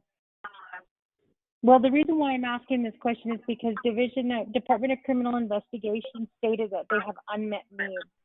And with these priorities, your departments have listed their priorities, but Department of Criminal Investigations is asking us to consider their unmet needs when there isn't any priorities that are listed.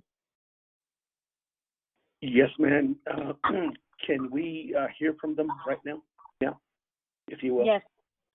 Director Henderson, go ahead.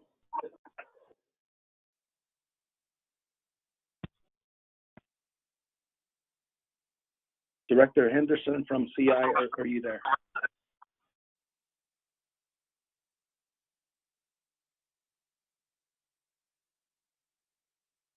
How about Navajo Nation EMS? Ramon, are you still with us? Yes, I'm here. Can you talk about the priorities of EMS? I know the beginning of the year, EMS did come up with 5 priorities. That was on January 13, 2020. First priority was replacement of high mileage ambulances. Second is replace onboard medical equipment, as I mentioned, the capital projects. The third one is to obtain funding for the DEMS facility. We do have projects that are going on, like with Torion, as well as local in Window Rock. And the fourth one is to establish an inter-facility transport services. That was pretty much kind of going back up during the transport of the COVID patients. The fifth one is to staff all vacant positions within the department. I think we're currently facing about at least 20 vacancies. Part of this is due to conflict with traditional belief, and the pandemic does scare people. That's pretty much the top priority that was listed by Mr. Wallace back in January 13, 2020. Director Henderson from CI. I'm done. Thank you.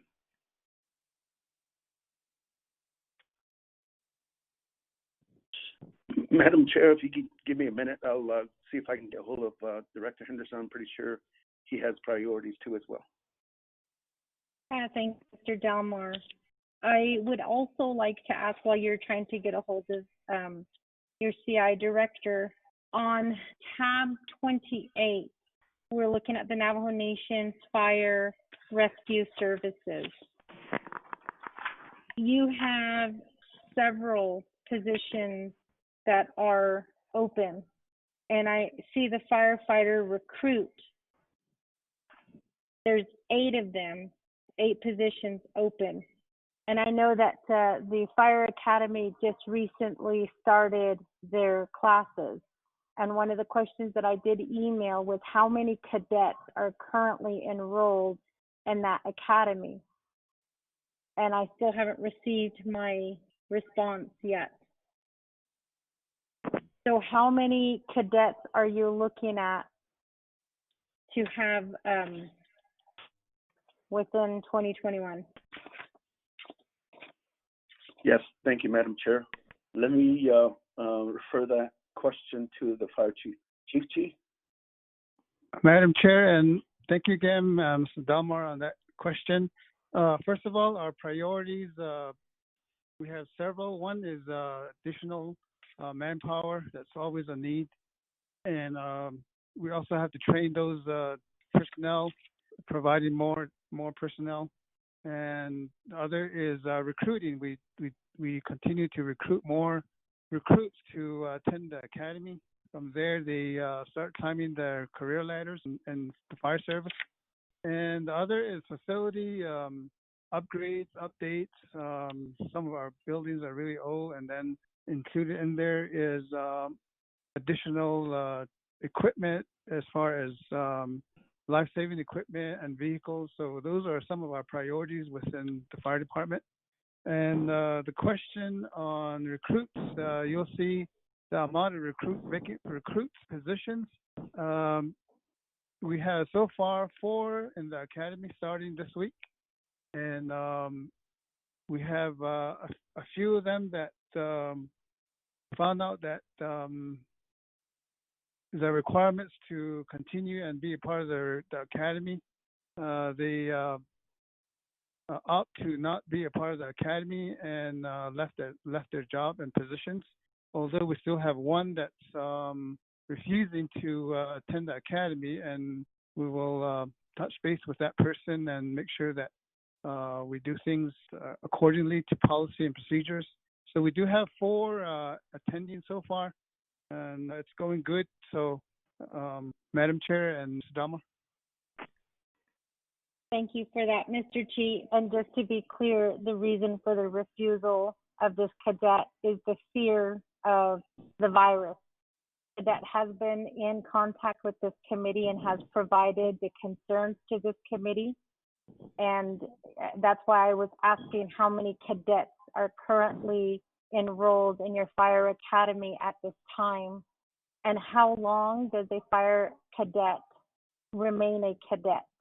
I think that was a question that I posed the last time you came before the committee, and it was never answered. But looking now at your listing of positions here, the other question that I have in general, Mr. Delmar, is I noticed that the full-time hours have changed from 2,080 hours to 2,088 hours.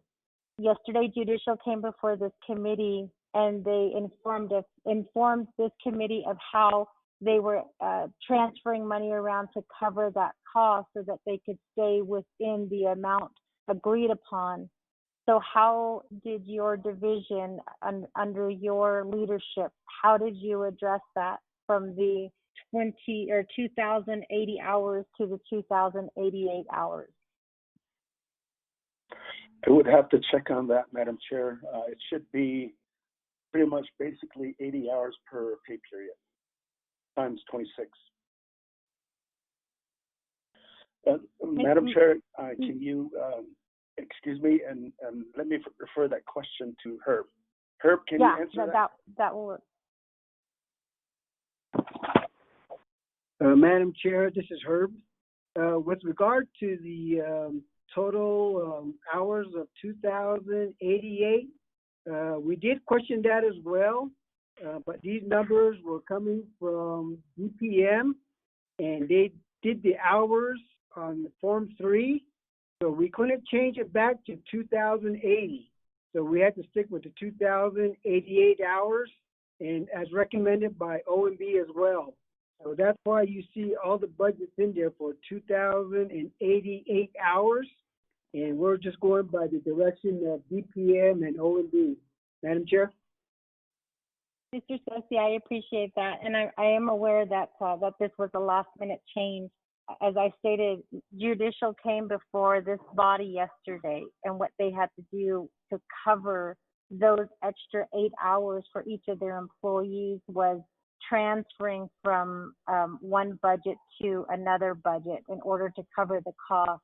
My question to Department of Public Safety is, how did you cover the additional 8 hours for each of the employees under the Division of Public Safety? Okay, Madam Chair. Usually when the preparer did the budget, it more than likely came from the other funding line items. So that's how they covered the 8-hour difference.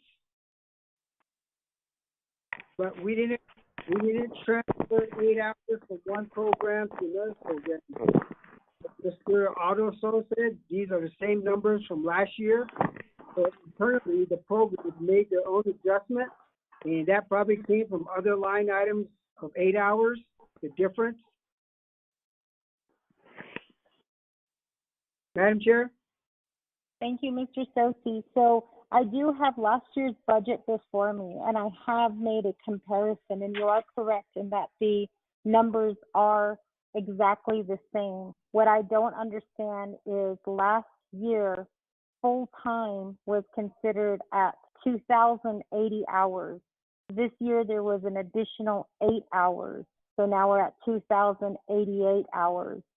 If the budget is exactly the same, I wonder where you're getting money to cover the additional 8 hours for each of your employees.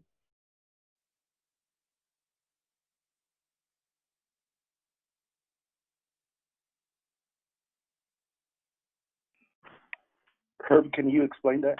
Thank you. Hello. Go ahead, sir. Madam Chair, this is Herb again. We had some rates that were decreased, the vehicle mileage rental, and then there was also an increase of a few cents in the gas or fuel. And the insurance rate, some of them went down. So there were some differences that the program was able to recoup just to transfer to the 8 hours. More than likely, it's we have only, I think, 4 programs or 5 programs that have FTEs in the general fund. So that's how they're able to make that adjustment internally.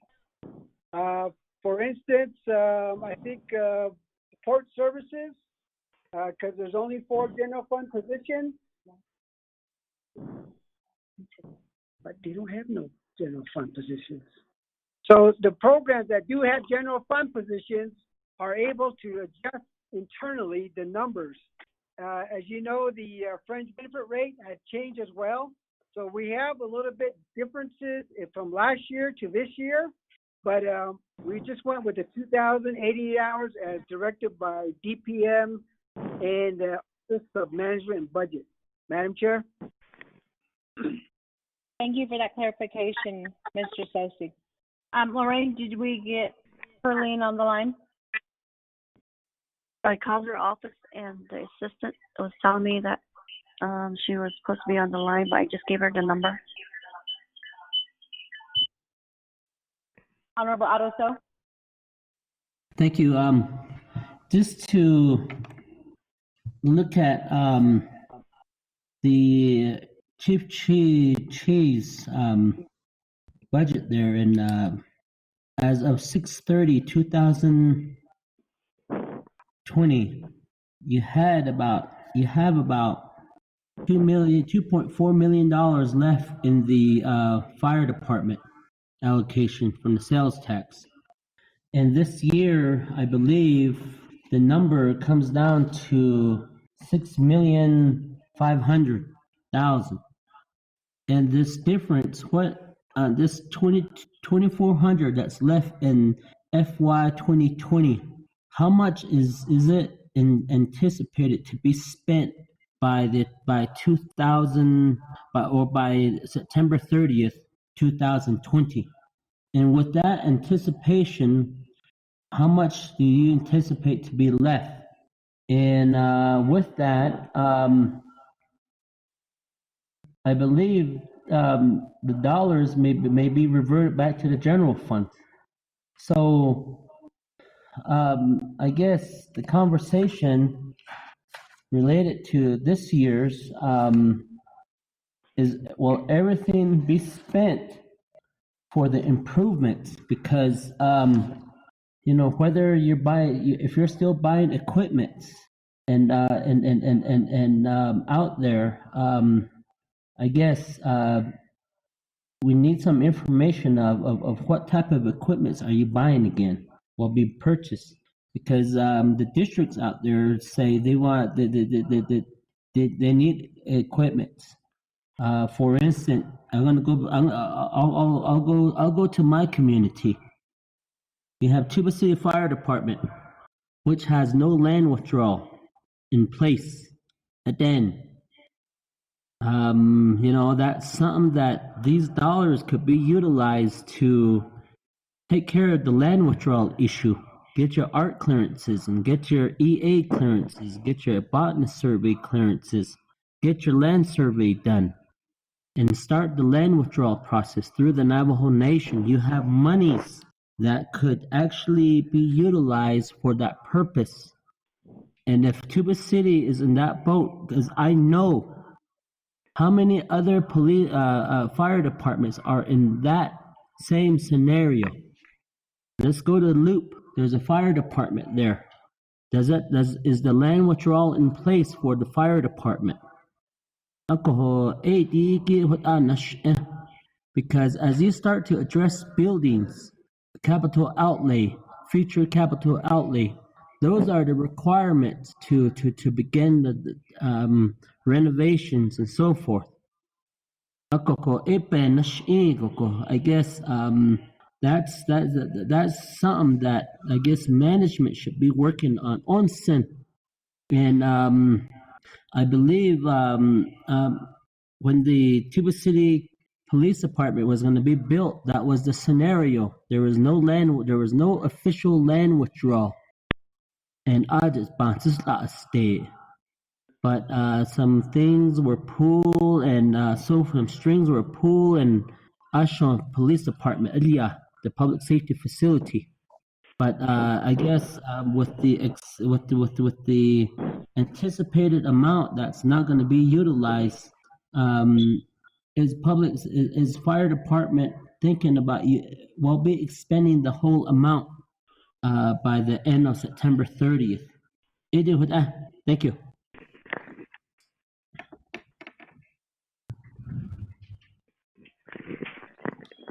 Mr. Delmar? Yes, ma'am. Go ahead. Madam Chair? Yes, go ahead. Okay. Chief T, can you answer that? Thank you. Thank you. I can, Mr. Delmar and Madam Chair and committee members. One question that needs to be answered is how long the recruit stay a recruit. The reason why we have recruit positions is we hire recruits to go through the academy. That is on their application as a requirement of the Navajo Nation that they have to attend the recruit fire academy with the Navajo Nation. So it's on their application, and all of them, all the recruits were advised of that statement and advised that they all acknowledge that they will attend the academy. Other than that, as far as the academy with COVID out there, we are taking all precautionary measures especially the sanitizing and the safe distancing. And they are tested every day, every morning when they go into class and during the day throughout the week. So we're complying with the Navajo Nation reopening and also the executive branch safe work environment due to pandemic.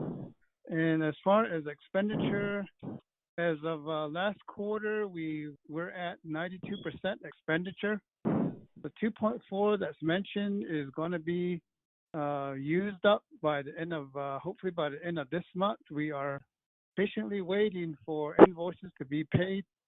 There's numerous invoices that have not been paid or processed by the nation, so we anticipate to zero out the whole balance.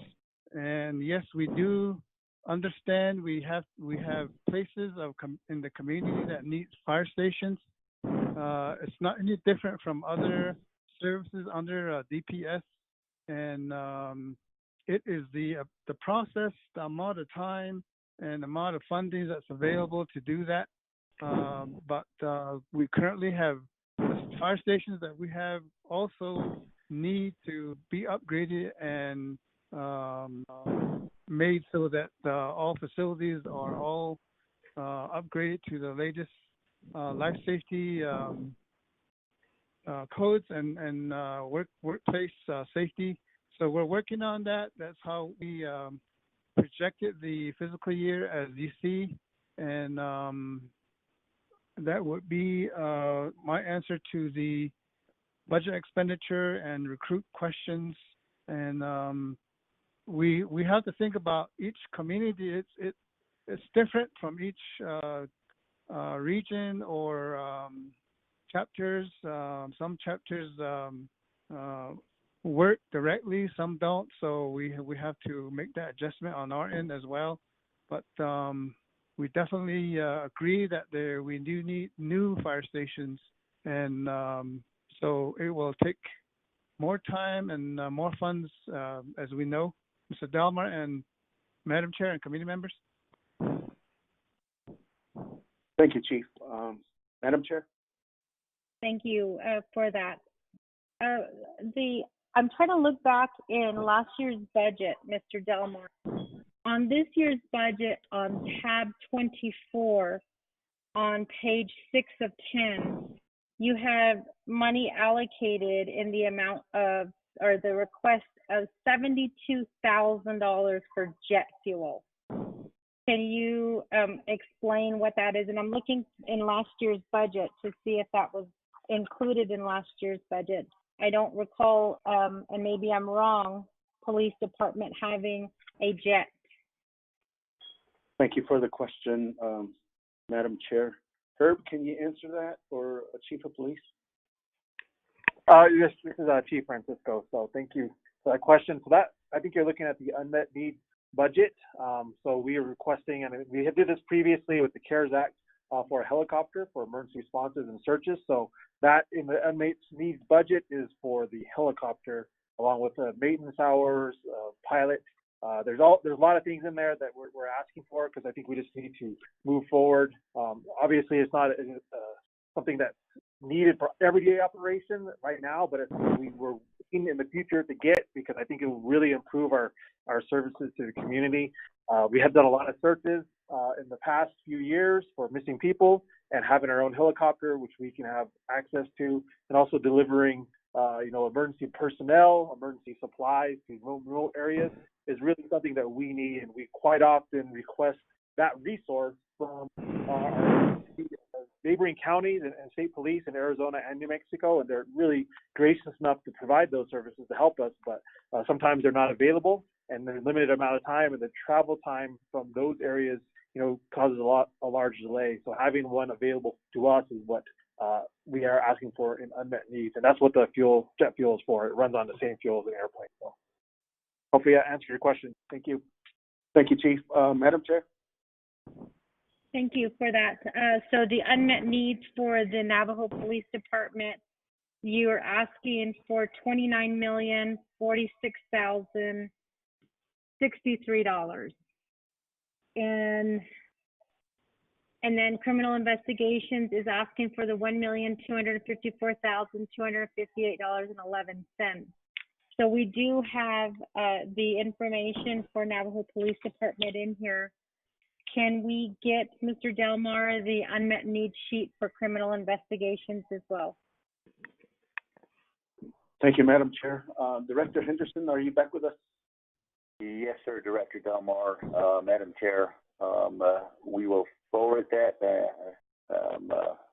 here expediently. So thank you. So committee members, there was a request by Honorable Vince James to hold off on getting a little bit more information on the budget. We don't need a motion. We don't need a second. We don't need a vote. All we need is a consensus that this is what we want to do. In addition to that, Honorable Otto so did bring up a very important point in that the report on the audit that we have not received from the Controller's Office, and the Controller's Office has not gotten back to us yet.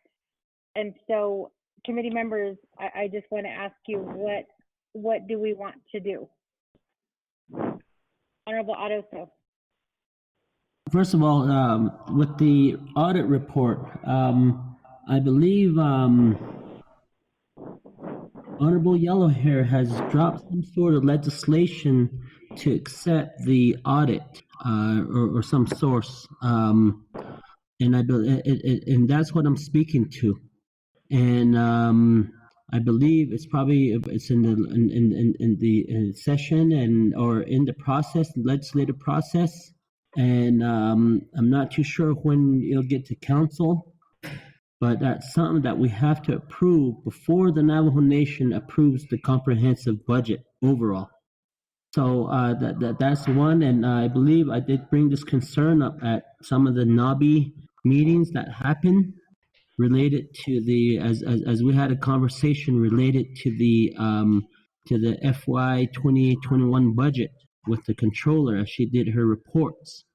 And I believe Speaker did speak to that, and he did indicate that yes, we cannot approve the comprehensive budget until the overall comprehensive audit is approved.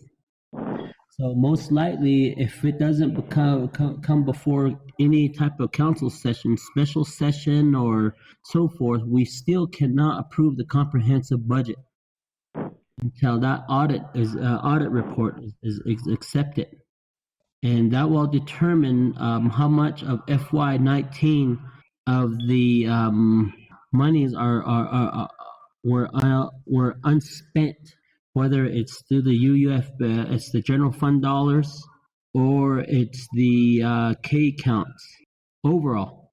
So that should be coming down the pipeline soon. That's one. The other is that it's just like I indicated earlier that we the numbers are not dramatically different, or they're not really major changes, and the budgets are almost the same. The budget projections for last year and this year is in the same area, and so I just propose that we just move public safety's request forward, because number one, the as the three branch chiefs agreement happened, that determined how much the executive branch was going to get each branches, but by law, it's not stated in the code that the three branch chiefs agreement will determine what each branch will get, or determine what the budgets will be. And that's the reason why we have budget hearings.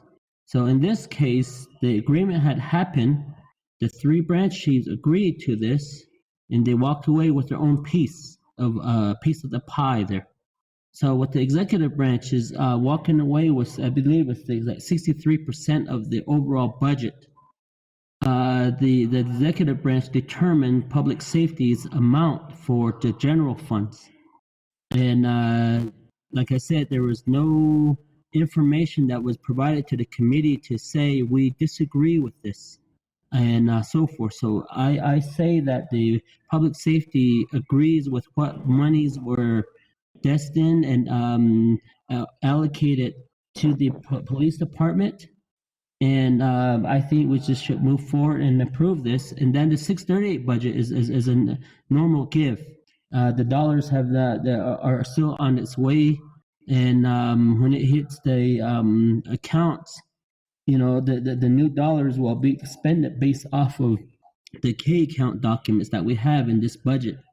And then the FY 2020 dollars will be utilized they'll put it in a plastic bag and put all the unspent $638 from FY 2020 into a plastic bag and throw it in the corner. Those are unused dollars. But we end up using those dollars to support the pay increases that happen for our commission officers. So that's just what I feel, and like I said, let's move this budget along. I am okay with it. There's no major changes to the budget, and I feel confident in the public safety's budget. And this is what is recommended by the executive branch to public safety. Therefore, their recommendations made, and they call and say, this is what dollars is to be used to provide the direct service to the Navajo people. So the executive branch set this for the Navajo people, and this is what they determine will suffice and provide that direct services for the Navajo people throughout Navajo. Other than that, thank you. Okay, so we do have to discuss the unmet needs request that has been submitted. We don't have the unmet needs at this time for criminal investigations, but we do have the unmet needs for the Division of Public Safety. And this is going to be, I think, a very somewhat difficult conversation because we're looking at a shortfall and everybody's going to be vying for money. So committee members, are there any questions regarding the unmet needs that have been submitted to this committee?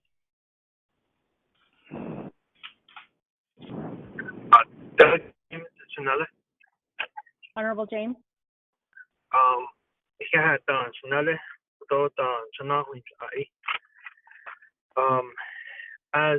As an oversight committee, it is very important that we have a understanding of the whole budget regarding the departments that we have an oversight of. And to some extent, I do agree with Manele, Honorable Otto So. Yeah, there are several parts of getting a budget prepared and a budget being presented to the department's oversight.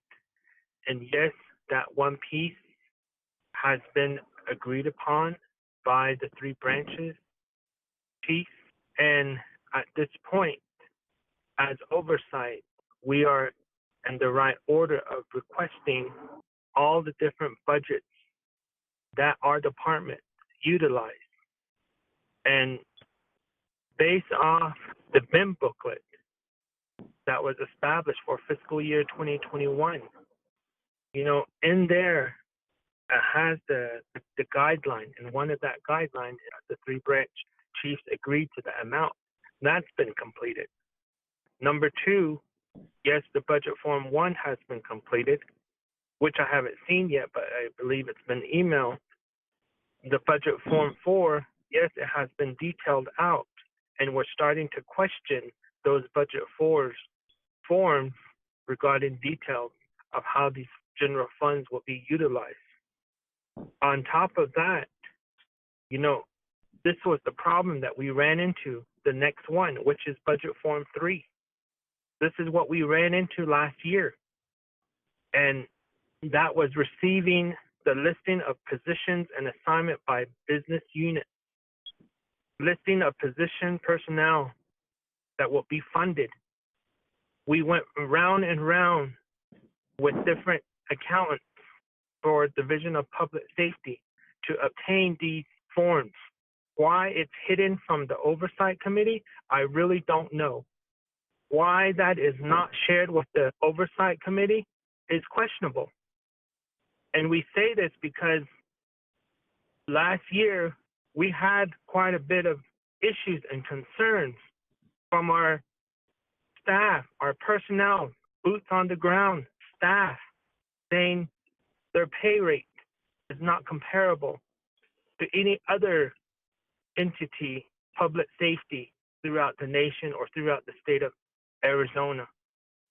And as of today, I'm assuming that this listing of position and assignment by business unit number is not still attached to it as well. And the sad thing about this was that last year, when we asked for these forms that were provided to us last year were forms that were practically 3 to 4 months backdated. We were sitting in our LOC committee trailer reviewing these documents the month of August, and yet we finally got the listing of position and assignment by business unit number. I believe it was from back in March. Several months back, we get that kind of form. But yeah, some were white-outed, and yeah, some were written on it. As of today, we have not received an updated listing of position and assignment. And to me, as oversight, I have 5 chapters that I represent, and not one of my 5 chapters that I represent has said or nor has complained, and they've complained over and over regarding public safety, regarding issues. We've had family members, I had family members, Division Director Jesse Delmar has heard it, from individuals that I have received concern from by doing 3-way calls of how our public safety officers, police officers are being treated out there. And go down the line, DOC, correctional officers, how they're treated. And this is very important. And we continue to bring up all of these issues. And I brought it up when we were trying to discuss and allocate $4 million because of this pandemic. $4 million going to emergency management department. And yet, we still have a low amount in Department of Emergency Management. Still yet, we still have a low amount for our fire department. And that's why I'm asking you, colleagues, LOC members, let's collect all the forms that our departments are funded. Let's collect those documents from them. How are these funds utilized? Why is it not being to a point where it's equal distribution? Why isn't it not looked at that way? Why isn't it not looked at in that fashion? The gaming fund is the exact same thing. We went round and round of the plan of operation. As of today, we're still yet in the dark regarding that. Why we can't allocate any of those funds to the other departments within public safety? Why is it not being distributed equally? And that continuously our people come to us delegates with concerns and issues regarding public safety. And yet we sit here and say, let's just move forward with it. It's the same as last year. It's what the president and the 3-branch chief have put together. We continue to say that, but yet how is it that we're addressing and accommodating our Navajo people that have voted us into the position of a council delegate? How is it that we're providing information back to our constituents? Is our response going to be, oh, it was the same budget from last year, so we just went and approved it since it's last year? Are we just going to continuously move forward with all of these problems and issues that are being addressed to us by our constituents? When is it that we're going to step up, and when is it that we're going to address these concerns on behalf of our constituents throughout the Navajo Nation? It is very bothering to me to move forward because I represent 5 chapters. And every time I go to a chapter meeting, you know, I have complaints. I have a bootlegger over there. I have a drug dealer over there. I have abuse going over there. I have sexual assault going on over there. Where is public safety? And it's just not like that for my 5 chapters. It's like that for every chapter throughout the Navajo Nation. And that's where I'm coming from. And that is why I'm saying, why is it that we cannot receive all the budget regarding public safety? Maybe there's a way that we can help as LOC to work things out and to come to a negotiation, an agreement of how we can address these needs. Where is it that we're lacking? We ask ourselves, why is it that we sit here in personnel, you have over so $1 million sitting in there? What is the problem? Why is it so many positions that are vacant? Why is it that when our people go to the Navajo Nation job vacancy announcement listing, why is it we have 10 pages of vacancy in listing? What is the problem? We can't continue to say, oh, it was the same from last year. Let's just move forward with it. Somewhere we have to draw the line for our people because they are hurting out there. And we lost many family relatives on this Navajo Nation because of no immediate response. And we know that all. We know what I'm saying here about that. And it's very important that as oversight, we need to start viewing all of these funding sources that are coming to our department. What is going on? So with that, please, colleagues, let's obtain those documents and address our concerns of our constituents. Thank you. Chanel, Law and Order Committee meeting, and then Division Public Safety Director, Mr. Jesse Delmar, and then the rest of the staff. Thank you. Going back on mute.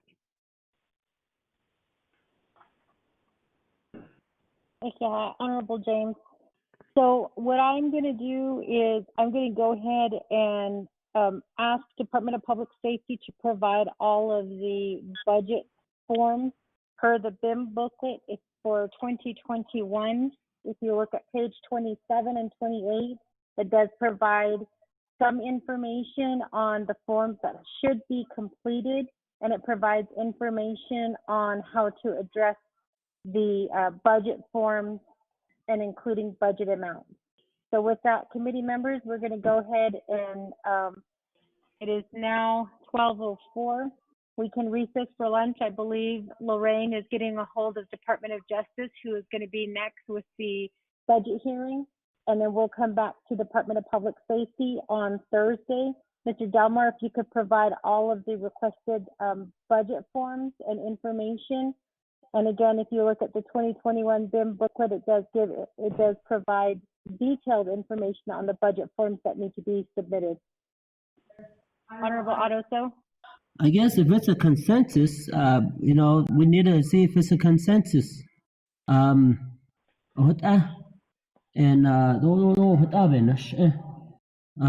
but again, as this budget hearing moves forth, the dollars are all projected by what the president has indicated is that the programs will receive the same amount of dollars from last fiscal year. And with that, I do stand on that we need to move forward with this budget hearing. And but that's just my position related to this particular budget. I know we are in a budget hearing mode, but again, I don't see that a revisit is really necessary. I think it suffice if they could just provide those other documents, that's fine. We can move forth on it and just make sure that they have the documents before the resolution is provided to the committee on Friday. And I think that's all we need. And I guess with the districts out there, everybody has problems. Everybody has those issues. And yes, that concern is pretty much supposed to be addressed by the Public Safety Administration. And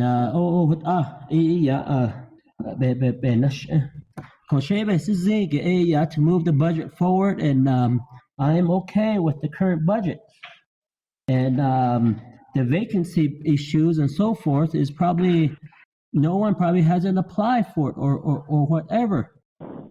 But other than that, we should bring in DPM and ask them, why is these positions still open?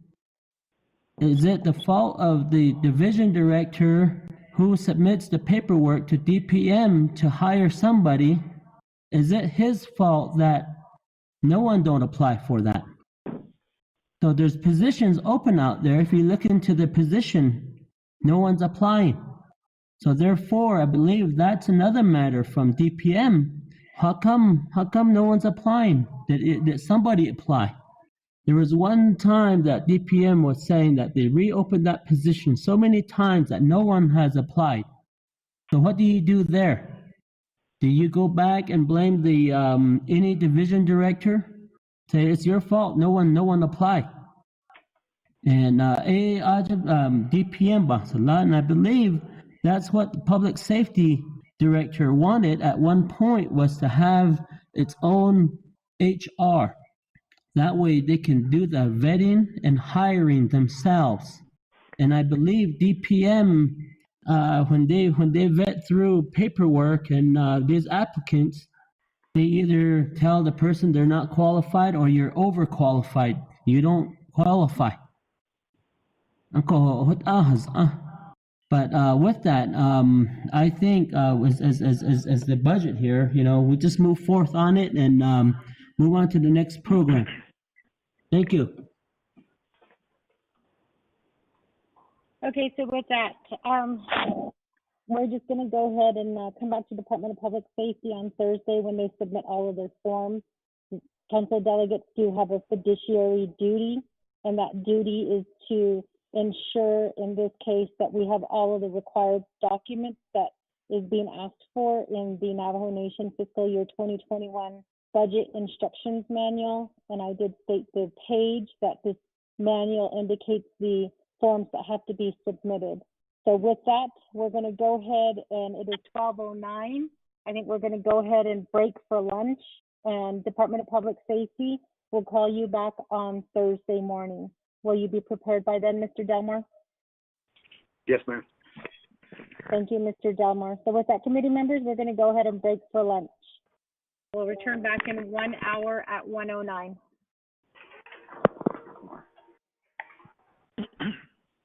Lorraine. Hello.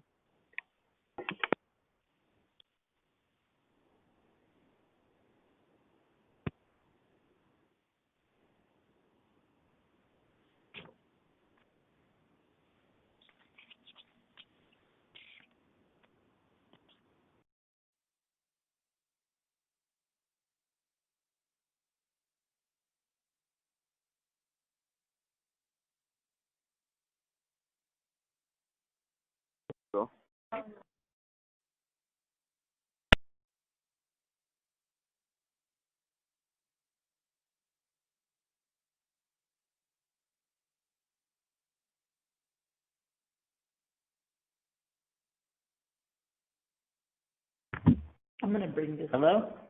Hello? Oh, this is Mr. Saul. Controller, we recess. We're break for lunch. We're waiting for you. Nah, but I guess what I would like to suggest is Lorraine, what time are we gonna come back to session? We're gonna come back to session at 1. Oh, shoot. Okay. Okay. All Thank right. you. We can get on the call then. Oh, Bye. yeah.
Hello?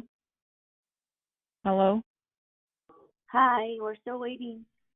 Hello, Miss Lorraine. This is Darlene from OMB. Hi, Darla. Yeah, we're waiting. Did you get the report? Yeah, I got OMB report? Yeah, I got it. Okay. Oh, yeah. So we're waiting right now. All righty. Okay.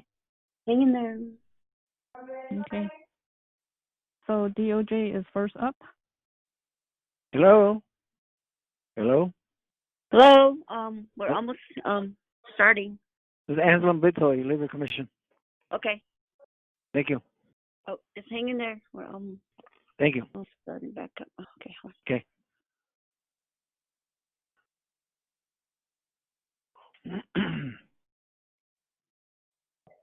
Good afternoon. Afternoon, Navajo Labor Commission. Good afternoon. Thank you for being on the line, Navajo Labor Commission. We are Honorable Otto So just stepped out with Honorable Eugene So let me go ahead and call them back in and we'll go ahead and start this meeting. But before I go out, we have OMB on the line. Lorraine, can you go ahead and get OMB on the line? I'm going to go back on mute and I'm going to get Eugene and Otto. Honorable Vince James, are you on the line? Yes, I am, Janella. All right. Yeah, we're going to go ahead and proceed. Honorable Eugene So will be joining us on the line. I guess he went home, or he's heading home. So with that, Lorraine, do we have OMB ready to go on the line? Darlene, are you on the line? Just to be clear, we did recess, and it does state that we have DOJ and Navajo Labor Commission was supposed to present in front of us tomorrow, but we called them up ahead of time to present to this committee today. Hello, this is OMB. Okay, good. OMB, thank you for joining us on the line. We have Navajo Labor Commission before us, and sorry, I'm trying to put together my information. Lorraine, do we have the printout for Labor Commission? I have the OMB report for Ethics Rules Office and Labor Commission, but do we have the Labor Commission budget information? Okay, one moment. What is the order? Because good afternoon, Madam Chair and committee members. My name is Darlene Sam, Senior Budget Analyst with OMB. I was going to present Department of Justice, but can you tell us what order the committee is going to proceed so we can get their yes. Correct staff? Yes, and I do apologize. Before we went for lunch, we did call DOJ to be next, but we were informed that the OMB reports were not ready for DOJ, and this is before we went to lunch, so we went ahead and we said we'll go ahead and start with Labor Commission. And then we would proceed to DOJ because we were told again that the OMB report wasn't prepared for DOJ. But while we were at lunch, we did get the OMB DOJ report. So we do have the Labor Commission on the line with us right now. So what we'll do is we'll go ahead and proceed forward with Labor Commission first, and then we'll call for DOJ. Okay, that would be another staff member here at OMB. So can you hold on, please? Yeah, that's fine. We're getting the budget information. So yeah. Okay, we're going to go ahead and call this hearing back to order, or back, it's 1:15. This is the Law and Order Committee of the 24th Navajo Nation Council Oversight Budget Hearing for fiscal year 2021. Today is August 25th, and we did, with the last presentation, Division of Public Safety, we did push them to Thursday so that they can put together the information needed for their budget form. We proceeded forward with the Navajo Labor Commission. Navajo Labor Commission, are you on the line? Yes, ma'am. Madam Chair, honorable members of LOC, Anselm Bitoy. I'm sorry, what was your name? Anselm Bitoy. Thank you so much for being with us today, Mr. Bidley. So what we're going to do is we're waiting for Office of the OMB office to give their report. We have the report in front of us, but they just need to put the report on record. Thank you, ma'am. Yes. OMB, are you ready?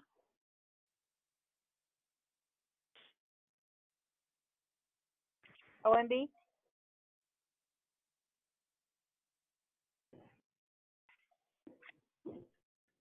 Good afternoon. This is Nanette with OMB. Nanette, thank you for joining us. Are you prepared to give the report for OMB on the Navajo Nation Labor Commission? I'm trying to log on to my computer. It's not letting me log on. I have my reports on the computer. Okay, whenever you're ready, Nanette. Okay, hold. I'll let you know.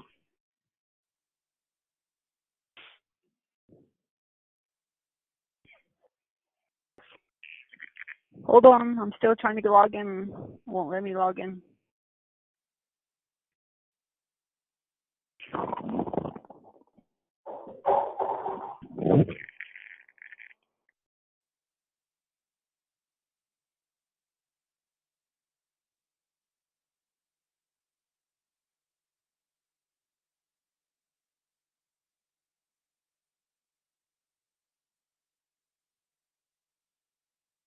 Any luck, Nanette? Hello? Yes. Our IT is trying to correct this. Just hold on. Okay, while you're doing that, what I'll go ahead and I'll do is I'll move down. We do need to get the oath language out of the way. So there was a memorandum sent to the 24th from Kristen Lowell, Principal Attorney, Office of Legislative Counsel, on August 19th, 2020. The subject of this memorandum is the fiscal year 2021 Oversight Committee budget hearing. On page 2 of that memo, number 4, it does state regarding the oath that no oath is required to be administered at the budget hearings. The oversight budget hearings involve council delegates acting in their capacity as legislators to approve legislation. The Navajo Nation Code authorizes committees to, quote, hold such hearings and have the power to subpoena the attendance and testimony of such witnesses, end quote. Citation to Navajo Nation Code Section 185C. This authorization allows council delegates to act in a quasi-judicial capacity. Under these circumstances, the committee would make a determination about an issue in controversy, and an oath would be administered prior to a witness's testimony. The oversight budget hearings are different. The committee members review the documents and obtain information from divisions, departments, and programs on its budget needs. Ultimately, the committee members are gathering information to make a determination on legislation before then. So that is the language regarding the oath. As you may recall, last year, the people who came before this committee were required to take an oath, but because of the circumstances that we face today with COVID-19, no oath is required during this budget hearing. So again, this is for the record, and it does cover the understanding of the oath. In addition to that, committee members, I do need to let you know that the memo also states that the Oversight Committee budget hearings need to have and maintain a quorum. Since the committee will be voting on the legislation, a quorum is required throughout the hearing. A recess may be taken in order to provide breaks to the delegates and the staff, which is why we just came back to this. So with that, I'm going to go ahead and go back on mute. Nanette, whenever you're ready. Okay, I'm still waiting. Hold on.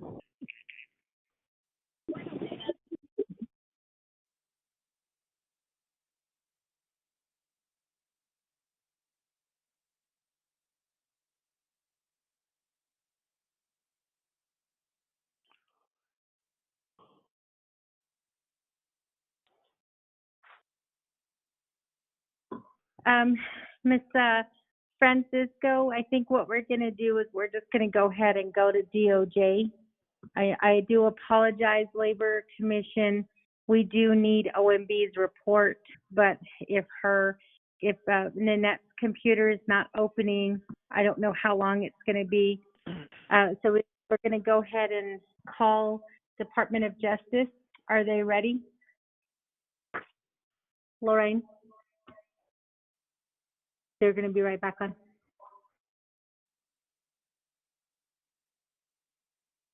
Department of Justice, are you on the line? Yeah. Yes, I am. Okay, do we have the OMB, I guess, OMB. staff member who's for OMB? Yeah. Yes. So with that, we'll go ahead and we'll start with OMB for DOJ. The floor is yours. I'm not sure who is presenting at this time. I guess it's budget section.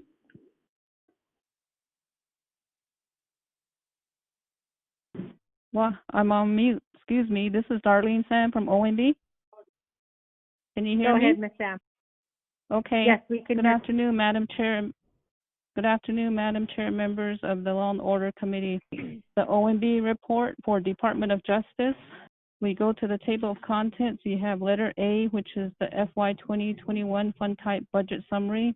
Letter B, FY 2020 Third Quarter Budget Status Report. Letter C, FY 20 Third Quarter Performance Assessment Report. Letter D, FY 2020 Third Quarter Plan of Operations Status Report. Letter E, FY 2020 Condition of Appropriation / Legislative Concern Report. So letter A is your division summary, and you have 3 programs listed there under Department of Justice. And for fiscal year 2020, the approved general fund budget for the 3 programs is $8,267,815. Proposed for FY 2021, proposed general fund is $6,374,091.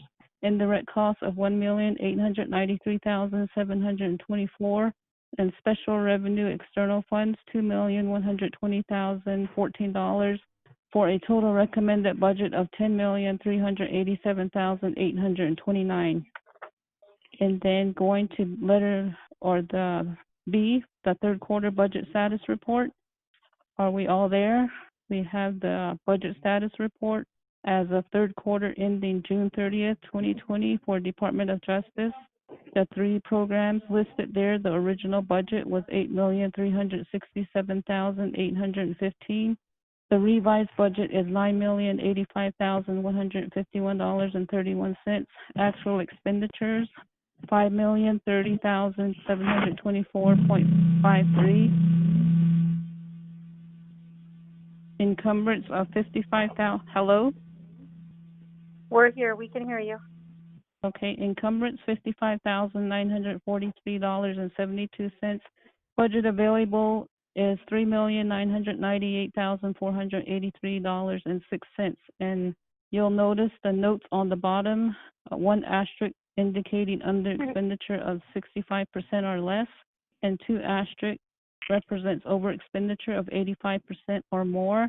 So for Business Unit 104001, Attorney General is at 60.24%, and Business Unit 104005, Prosecutors is at 47.43%, and all 3 together an average of 55.99% under expenditure. But keep in mind, this is the quarter where the Navajo Nation government was closed. So on to C. Ms. Janet, well, I'll pick up from here. Janet, are you on the phone? DOJ. Okay, I'll proceed to C, FY 2020 third quarter performance assessment reports. These reports are based on Budget Form 2s, the management policy section within OMB does the scoring on these business unit numbers. So you'll see a scoring table right at the bottom of that page for the performance assessments. 3 representing exceeding goals / measurements, 2 meeting goals and measurements, 1 not meeting, 0 is no report. So if you look at the first quarter, the average of the 3 programs was 2.6. They're meeting their goals. And then for second quarter, 2.87, meeting their goals, and third quarter 2.47, meeting goals. Then on to D is your FY 2020 third quarter plan of operation status report. We provide to you here the statutory resolutions that created the different departments. So the plan of operation for the 3 programs are listed there. These are from 1990, 1993, and 2008. The years adopted there. So the gray shaded area indicates that the plan of operations need to be updated. And then on to E is condition of appropriation and legislative concern. There are none. Madam Chair, that completes OMB's report. If there are any questions, thank you. Committee members, are there any questions at this time for OMB? Madam Chair. Oh, Honorable Eugene So, go ahead. Regards to the plan of operation, the gray area, are they working on it? Just that question, the third one, if they're trying to amend that one as we speak. Thank you. Are you on I'm the not call? sure if it's you or DOJ who would be answering that question. Madam Chair? Who wants? Yes, go ahead. This is OMB. That would be directed to the program.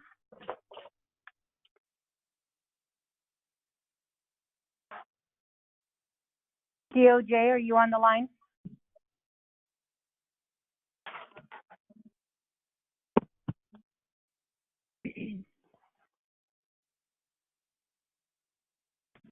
Is there anybody from DOJ who is on the line?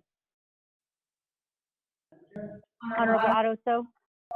I recommend that we don't proceed because no DOJ is on the line and their plan of operation is really out of whack.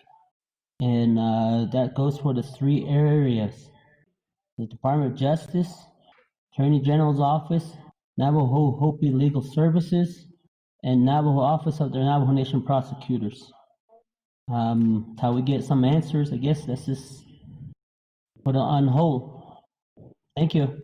That's my recommendation. Okay, the chair will accept that recommendation since we don't have anybody from the Navajo Nation Department of Justice on the line. Lorraine, let's go ahead and schedule them for Thursday after Department of Public Safety. Okay, so now that we have that with the Department of Justice, we're going to go ahead and go back to Labor Commission. Labor Commission, are you ready to go? Good afternoon. This is Nanette Francisco with OMB. I'm back online now, so I can do the report. Okay, the floor is yours. Go ahead. Hold on, Nanette.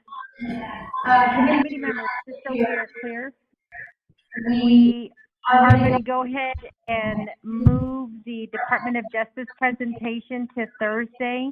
And the reason is we don't have anybody answering the question regarding the plan of operations for the department.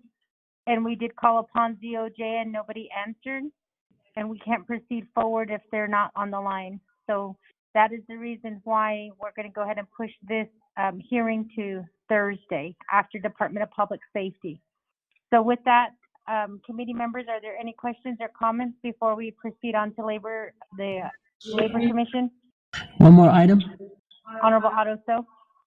I believe Department of Justice has some K count dollars, and I guess if the same concerns have been raised for public safety related to the K count, I guess we need a documentation related to how their expenditure is going to happen for their K counts.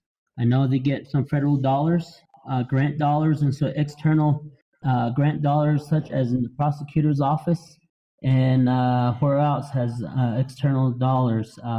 But those external dollars need those documents. If we're going to hold public safety to that standards, we better hold all the programs to that standard that they need to provide that information. The other thing that the judicial branch is in the same boat, and we allowed them. We didn't allow them to move forward, but that's just my thought. And keep everything consensus. That way, we're not just allowing that to happen only in one program.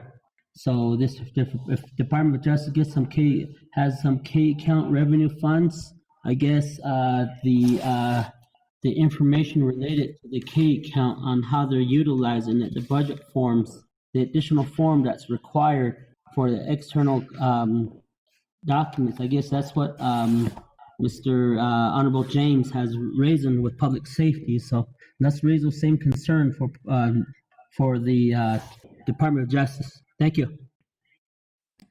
I think those are some valid points. So Lorraine, can you please work with Office of Controller to get the K account information ready for DOJ as well? And with all of the divisions and departments that come before Law and Order Committee, if you could send her, Ms. Kirk, an email letting them know, and also OMB, that this is something that we're going to be requiring. So with that, committee members, are there any other questions or comments before we proceed forward with Labor Commission? Okay, Ms. Nanette Francisco, the floor is yours. Okay, thank you. Members of the committee, I'll be reading from the packet that says the Navajo Nation Law and Order Committee Fiscal Year 2021 Budget Hearings, Ethics and Rules, and Labor Commission. You go to the next page, you have your table of contents. You have items A, B, C, D, and E. I'll go through each one of those. Next page, you have A, FY 2021 Fund Type Budget Summary. And then it's titled Legislative Branch Fiscal Year 2021 Budget Summary by Fund Type. You have your business unit, your programs, and then your approved 2020 budget, and then the proposed 2021 funds. So for Labor Commission, Business Unit 101014, Labor Commission for FY20, they had 265,880. Proposed for 2021 is 276,400.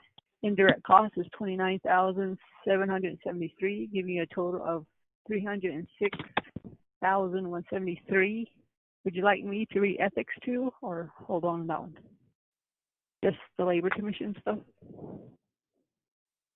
Yes, go ahead and proceed forward. Okay, the next one is B, 2020 Budget Status Report for Business Unit 101014, Navajo Nation Labor Commission. Original budget is 312,812. Revised is 420,238. Your actual is 184,445.05. Encumbrance is 243.94. Budget available is 235,449.01. Expense or percentage of total is 43,000.97. And if you notice there's an asterisk, the asterisk means it's underspent by 65% or less for Labor Commission. Going on to C, your performance assessment report. For Labor Commission, 101014, first quarter score was 1.8, second quarter score was 1.8, and third is 1. And you see your scoring. This program is not meeting its goals and measures. Going on to the next one, D, Plan of Operation Status Report. Navajo Nation Labor Commission is up to date. Their year of adoption was 2014. Going on to E, you have your legislative concerns summary report, and there's an LC, legislative concern for Navajo Butte Land Commission, and the status is non-compliant, no response. That concludes Labor Commission report. Thank you.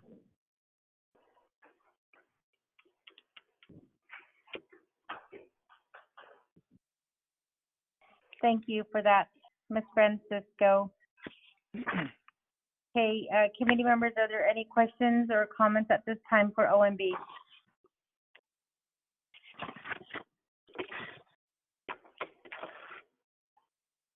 Okay, OMB, if you could just stay on the line in case there are questions that come up when we get the report from Mr. Bitsley. So if you could just hang on. Yes, hang on to the call. Thank you. Thank you. Okay, with that, committee members, we just received a report from the Office of Management and Budget, Ms. Nanette Francisco, who provided the OMB report for the Navajo Nation Labor Commission.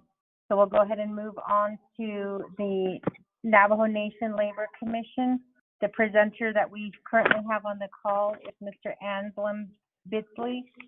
So with that, Mr. Bitsley, the floor is yours. Thank you, Madam Chair. Members of Law and Order Committee, 24th Navajo Nation Council. It's good to hear Shanantai. It's been a while due to the closure of Navajo Nation. We welcome everybody back and be safe. Thank you. This year's budget, the 2020 budget under personnel, we had 232,842. Then proposed 2021 is 235,673, a little bit increase of 2,831. Travel expense 2020 7,000. 2021 proposed is 5,000, 2,000 less. Meeting expense 53,600. 2021 53,600. Remember, the meeting expense is for our labor commission members when they have hearings throughout the year. That 53,000 is for 40 hearings.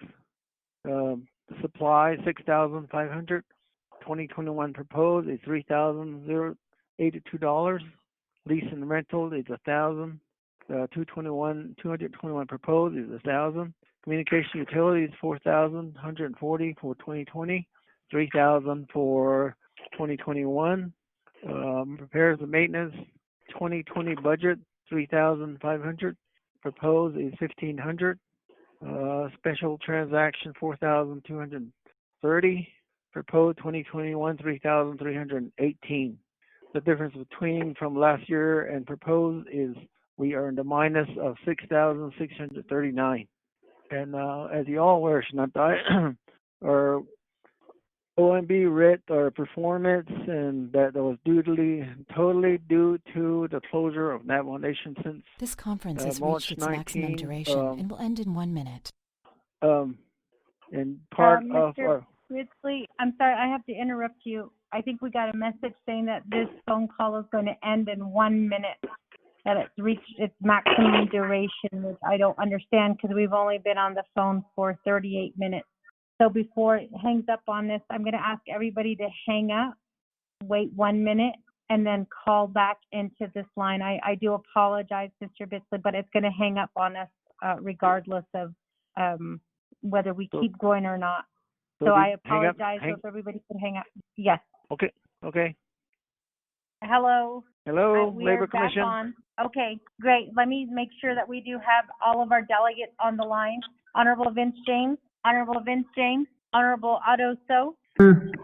Honorable Otto So is here in the chambers with me. Honorable Eugene So.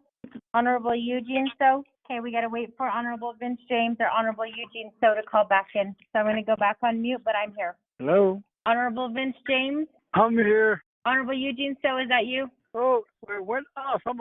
Okay. Yes, we had to hang up and we had to call back in again. So I'm going to call roll call again. This is the Law and Order Committee of the 24th Navajo Nation Council Oversight Budget Hearing for fiscal year 2021. Today is August 25th. It's 1:54 p.m. We are going to go ahead and do a roll call so that we have a quorum established. Honorable Vince James, are you present? Honorable Eugene So, are you present? Green. Honorable So is present. Honorable Otto So. Honorable Otto So is present. Honorable Edmund Yazzie. Going back to the top, Honorable Vince James. Honorable Edmund Yazzie. Okay, for the record, Lorraine, we have 3 members present for the Law and Order Committee, which establishes a quorum. We have 2 who are absent, Honorable Vince James and Honorable Edmund Yazzie. So with that, Mr. Bitsley, we apologize. You can go ahead and proceed forward with your presentation. Thank you. Okay, I will continue, Madam Chair. As I was saying, due to the closure of the Navajo Nation government, which includes our office, the commission was not able to have any hearings. However, we had staff come in two of the staff had to come in every week, twice a week, and to continue maintaining the office. And one of them was me, and then one of my other office assistants. However, we did not have any hearing that really affected our performance in what OMB has presented because we had no hearings. Then at the same time, people did not file any complaints in the process. That also went against our performance. That's what I can say. And as far as expenditure of monies have just been pending. Everything else has been pending since March 19. And currently we are trying to in the process of expend some of those funds. We will kindly ask of Law and Order to transfer unspent money of 2020 into 2021. Because of that, we were not able to purchase any equipment. Our equipment is still the same. We did not complete our additional building in the back. Thank you. Hello?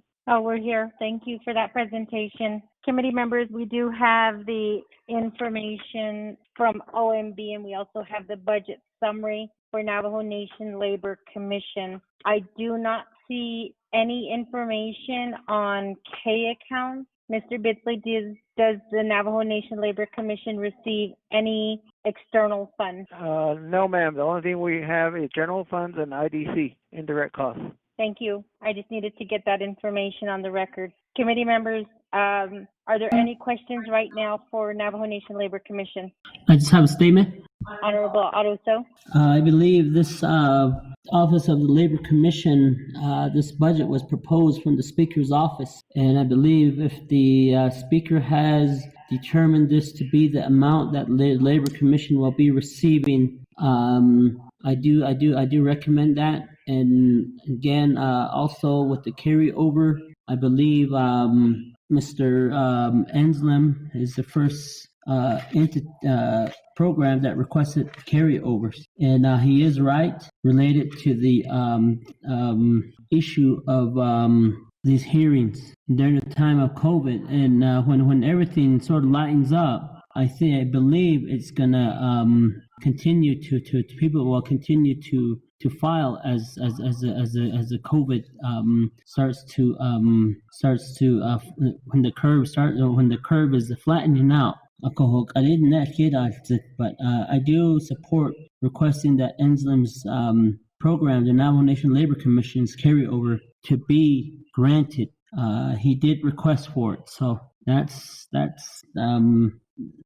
good. And then Labor Commission provides a really good service to tribal employees who file any type of grievances or anything such as they've been wrongfully released or so forth. So this is a very good service that's out there to the Navajo people who are employed by the nation or employed by any other company on Navajo, so that if they were wrongfully terminated and so forth, they have a chance to that their case is heard at the Labor Commission level, to make sure that these programs and these people that or entities that conduct business on Navajo comply with Navajo Nation law related to the labor laws. I do support the carryover for Enslim's shop, and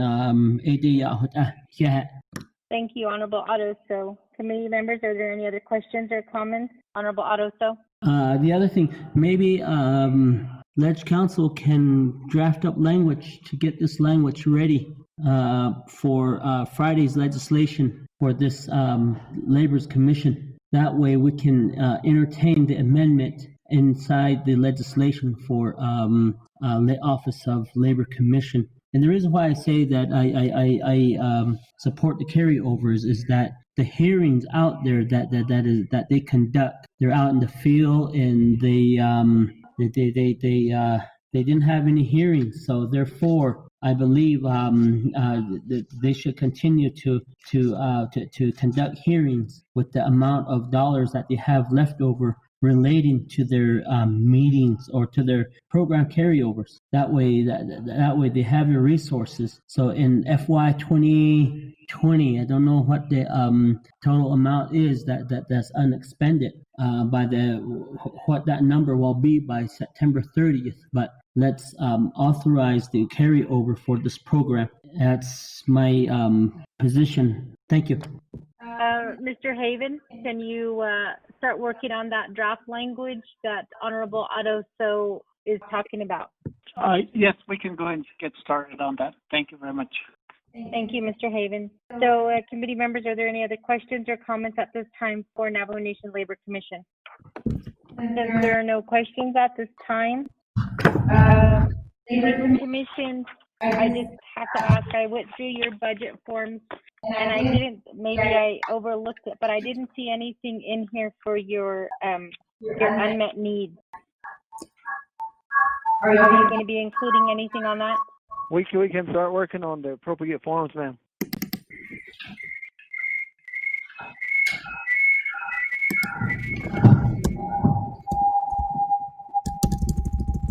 Can people please put their phone on mute, please? Thank you for admitting to that, Honorable Otto So. Okay, so with that, at this point, there's no discussion on the committee's recommendation for the unmet needs because there is none that's provided. We do have the request to keep the funds where they are currently at for the 2020. And I think what we're going to do is that language will be included in the legislation. Mr. Haven, our legislative counsel, will work towards drafting that language so that's readily available on Friday. Mr. Bidsley, do you have any other questions or any other concerns that this committee needs to hear at this time? None, ma'am. Yeah, thank you. God bless you. Okay, with that, committee members, I don't believe that we need to take a vote on this since there is no legislation that has been introduced or read into the record. This is just a hearing. So we accept your report at this time, Mr. Bidsley. And if you can get us the information on your unmet needs so that we have that ready on Friday, that will give us an opportunity to possibly have that discussion at that time. Thank you, ma'am. You're welcome. Thank you very much. Have a good day, Lorraine, Nadal. do we have Nadal?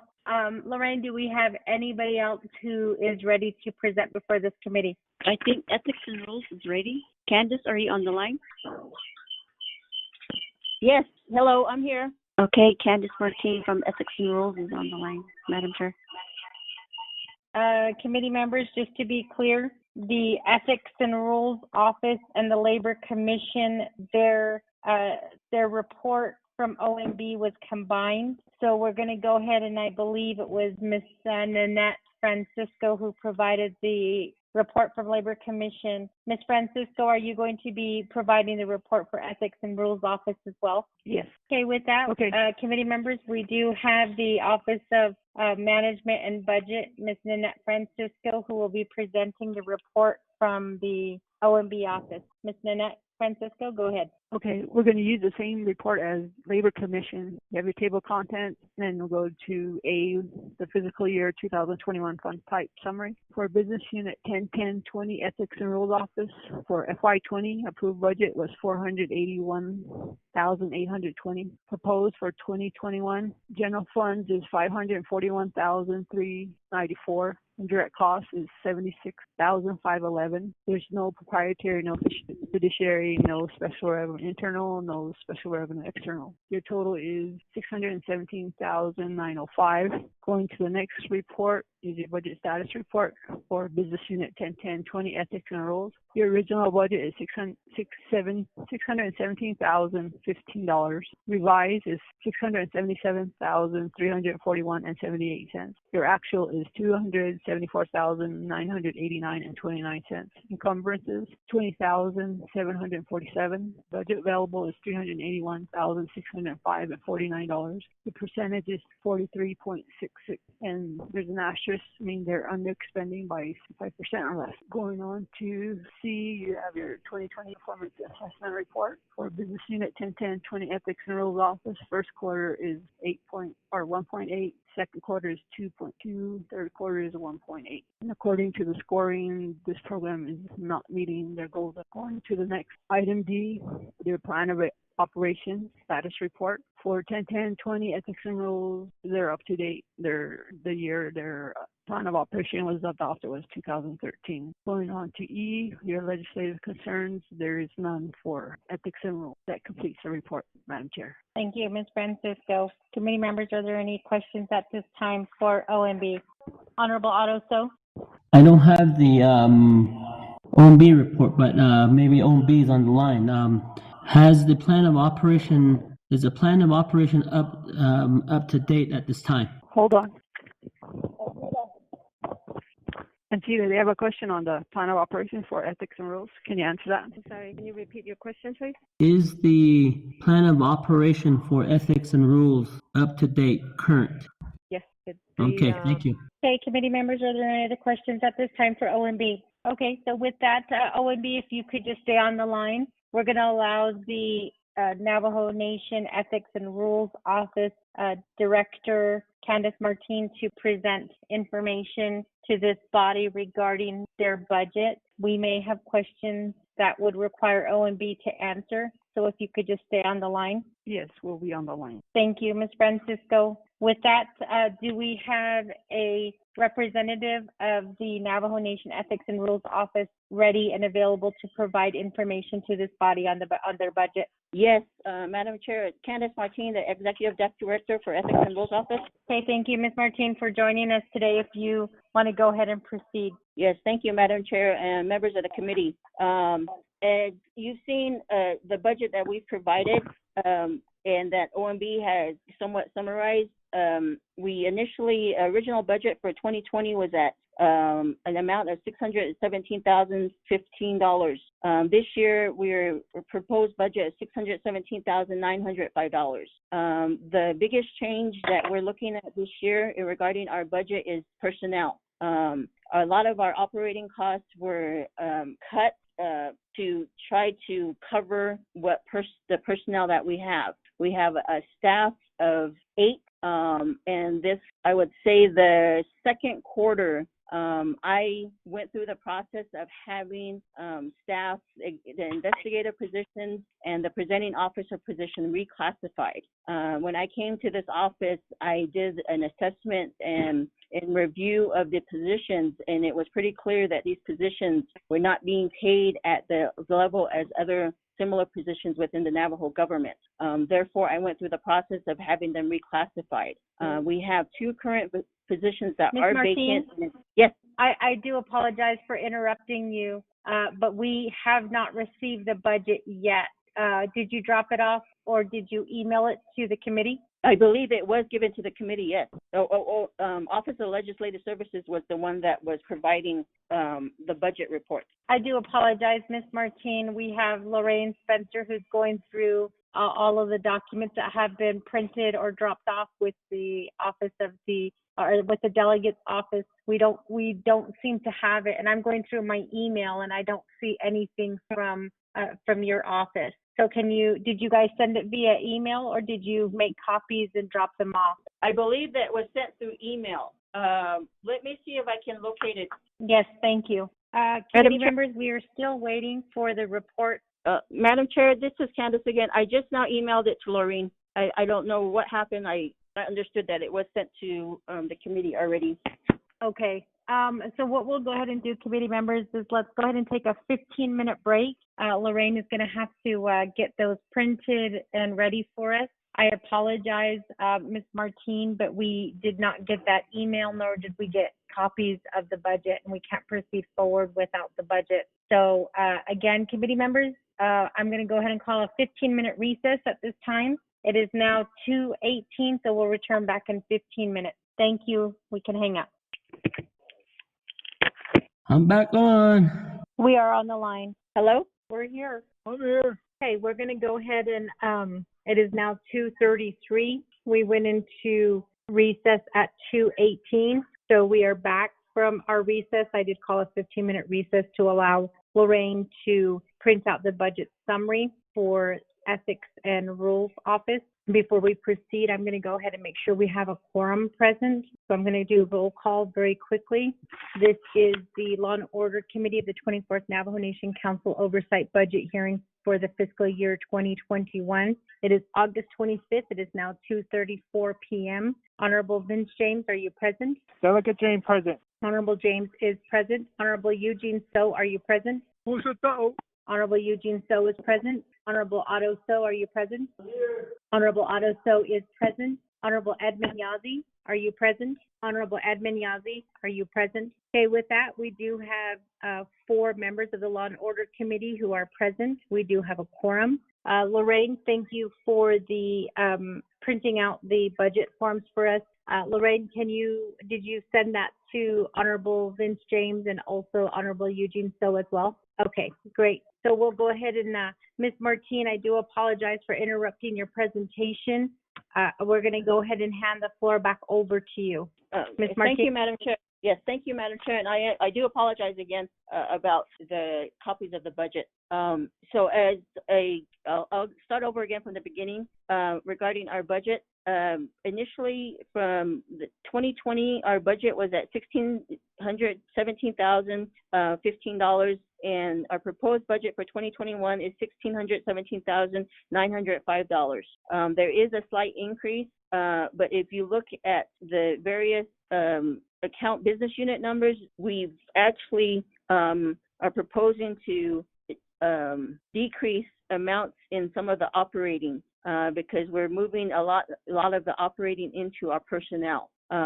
We're looking at an increase of personnel of $77,218. Not if in the second quarter of 2020, I went through the process of reclassifying the investigator position and the presenting officer position. In reviewing those 2 positions, I saw that there was a discrepancy in how much those positions were being paid compared to other positions within the Navajo Nation government. So I went through the process of getting them reclassified. Currently, we have 1 open investigator position, and the presenting officer position is still open. Right now, we have interviewed somebody for the investigative position. We're just waiting to get back his final clearance from OBI before we can officially offer it to him and hire him. So that position will be filled. As for the presenting officer, that one has been advertised, but we haven't been able to get anybody to apply for that position. But we were, like I said, I was able to get it the salary increase for that position. So hopefully that'll get some individuals out there willing to apply for that position. And the rest of the funds, the monies that are in personnel, that we move to personnel is to cover our current investigators. I currently have 3 investigators, and their positions were being reclassified. The documents were sent to DPM, so we're waiting back to hear from DPM on that final approval. So for that is the biggest difference between our 2020 budget and our 2021 budget is in regards to the personnel. As to some of what OMB reported on in regards to our performance criteria, we are kind of in the same position as Law and Labor Commission in the COVID, the pandemic kind of caused issues with us being able to do some of the work because the investigators, a lot of the work they do is field work. So right now we can't really do too much field work. They're currently making calls and communicating through email, but that gets difficult when people start to try to avoid you. So it was easy to go out into the field and get that work done. But we're doing our best to get the work done and trying to get those numbers increased. Another area that I'm sure brought us down is in regards to our training. Unfortunately, we weren't able to provide many trainings these past couple quarters because of us not being able to go out and travel, but we are making the best of it. We're offering up teleconference trainings or even the Zoom training. We've got a couple of requests for those types of trainings. So that is one area that I know that our numbers are down. And then our actual cases that were filed with Office of Hearings and Appeals were also down because we weren't able to file anything with OHA because they weren't open. I had filed documents with them prior to the closure, but weren't able to have any hearings because they weren't open at all. So we've got some cases we want to do filings, but we're trying to coordinate that with OHA. It's hard to do something when you're having to rely on the office to get the work done. But that's kind of why our numbers were down these last couple of quarters. But as I stated, we're doing our best to get them back up to where they were. And a big thing for me coming into this position was just kind of to a little focus on the personnel, because I think that I saw that with the discrepancy in pay, that kind of can affect morale. And I wanted to make sure that these individuals here know that the work that they're doing is important work. So part of that is showing that by the salary. So as you'll see, that's what it kind of did in regards to the budget. So our numbers in operating are somewhat down, definitely for like travel, because I don't think we'll be doing too much traveling. Meeting expenses was if we were going out to meetings and having to pay for a site. Of course, we won't be needing to do that, so we took money from there. Our office supplies, that was down. Our lease and rental, we're just focusing on the lease and rental of like office equipment, like we lease our Xerox machine, and for our other items that we lease. So that's what we focused on. And then for our communication and utilities, of course, is our just overall our phones, and trying to look at other avenues in regards to communicating, so like cell phones and having to pay for those. And then our contractual services are is a little bit down. And then special transactions went down. And again, part of the special transactions in regards to like having to do training, going out and receiving training, since we're not really going to be doing that too much, you kind of cut that down as well. So that's kind of an overview of what the budget that I'm proposing for 2021. If anybody has any questions, please let me know. Committee members, are there any questions for Ethics and Rules Office at this time? Madam Chair. Honorable Eugene So. The last time we had a report on the budget, I reckon, I have asked a question in regards to the District Grazing Committee members, why they were being bossed by the director, the Department of Agriculture, but my question was, they are elected officials, and they've been elected officials ever since the council delegates started. So ethics and rules job because sometimes we have a problem, and I always ask them, go do your complaint to the ethics and rules. It is on the other because it kind of don't look right regards to their plan of operation. They work under the CFR and also the Navajo Nation Code, Title 3, I think it was 871. Thank you. Ms. Martin? Yes, Madam Chair.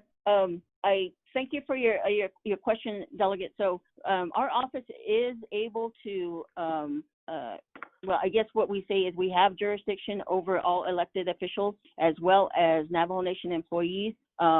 So and appointed individuals. I'm sorry, but we can look at those. And since I've been here, I have I received those intakes and various intakes, and I don't deny anybody submitting an intake if they want to. And we'll make a determination as to whether we can review or there's other options, because we always can make that recommendation as well if there's a different avenue that they can go besides our office. But while I've been here, I have not denied anybody submitting an intake. I hope that answers your question. Ms. Martin, can you inform this committee about how you were able to move money around within your budget? We did go from 2,080 hours at full time to 2,088 hours. We did have judicial before us, and they informed us of how they were able to meet that cost. So I want to know how your office plans to cover the additional 8 hours for your employees. Thank you, Madam Chair. What we did, since we were already made aware from the get-go before the putting together the budget that it was going to be based on 2088, we focused on making sure that that additional 8 was covered. So as I stated, we looked at more of the operating. As you'll see, we went pretty much almost cut our supplies in half from the 2020, and now at 2021 we were at 40,523 for 2021, and we went down to 21,800. And our special transactions as well, we were at 27,702, and we're now down at 10,122. So it was looking in some of the areas that I think that we could probably make some cuts. And so mainly like the supplies, it was, I think we focused on kind of the equipment, because previous, this office did purchase equipment before. So this coming year, we wouldn't need to purchase any of that type of equipment. Like I believe they purchased some desktops before. This is before I came. So we were able to cut down that supplies area to help cover that additional 8. So since we were already aware, like I said, of it working with a 2088, I think it came a little easier for us to try to move the money around. So Ms. Martin, just so I'm clear, you're asking for an additional $890 for your office. Yes, from last year, 2020's budget. And the purpose of doing this is to increase the salary amount for your investigators. It was for the investigator and the presenting officer. Ms. Martin, can I ask you for your 6,500 contractual services, you have consulting fees for $10,000. What are those consulting fees used for? Currently, we're using that for a outside legal counsel. How many outside legal counsels do you have a contract with? Oh, thank you. That was in 2020 budget. That was initially budgeted that way before I came. And when I got here, they were already looking towards, actually, I should say that they had a contract with an individual, but it ended at the end of last year. So a new contract was started in the summer of this year with one firm, one individual out of Gallup. So we currently just have one. Ms. Martin, can I ask you for information on the $750 for catering and $800 for refreshments? Okay. Yes, thank you, Madam Chair. We have currently have received services for water tanks in our office. We have 2 within our office, and also for the office purchases coffee and the supplies for the coffee. Okay, with that, committee members, are there any other questions or comments at this time for Ethics and Rules Office? Okay, with that, committee members, since there are no other questions at this time, I guess my concern, Ms. Martin, is you're asking for an increase of $890, although it seems like a small amount at this time with everything that's going on with COVID and with the shortfalls that are anticipated. I don't know if that $890 is going to be something that may be approved during this time. And that's kind of what my concern is. I understand that you do want your investigators and you do want your people to be paid what they're deserved in doing the jobs that doing the responsibilities that they do.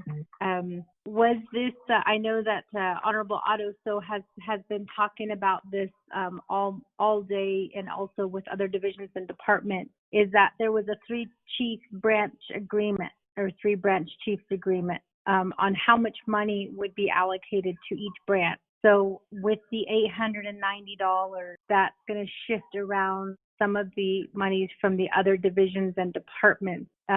Were you able to talk to the Speaker's office and inform them of this increase of $890? Because we were informed that each of the divisions and departments would be presenting to us the very same budget that they did last year. And in this case, your budget is an increase of $890. My fear is if we do proceed forward and we do grant this, then that $890 will be coming out of a different department or division's budget under the legislative branch. So did you have this conversation with the Speaker's office?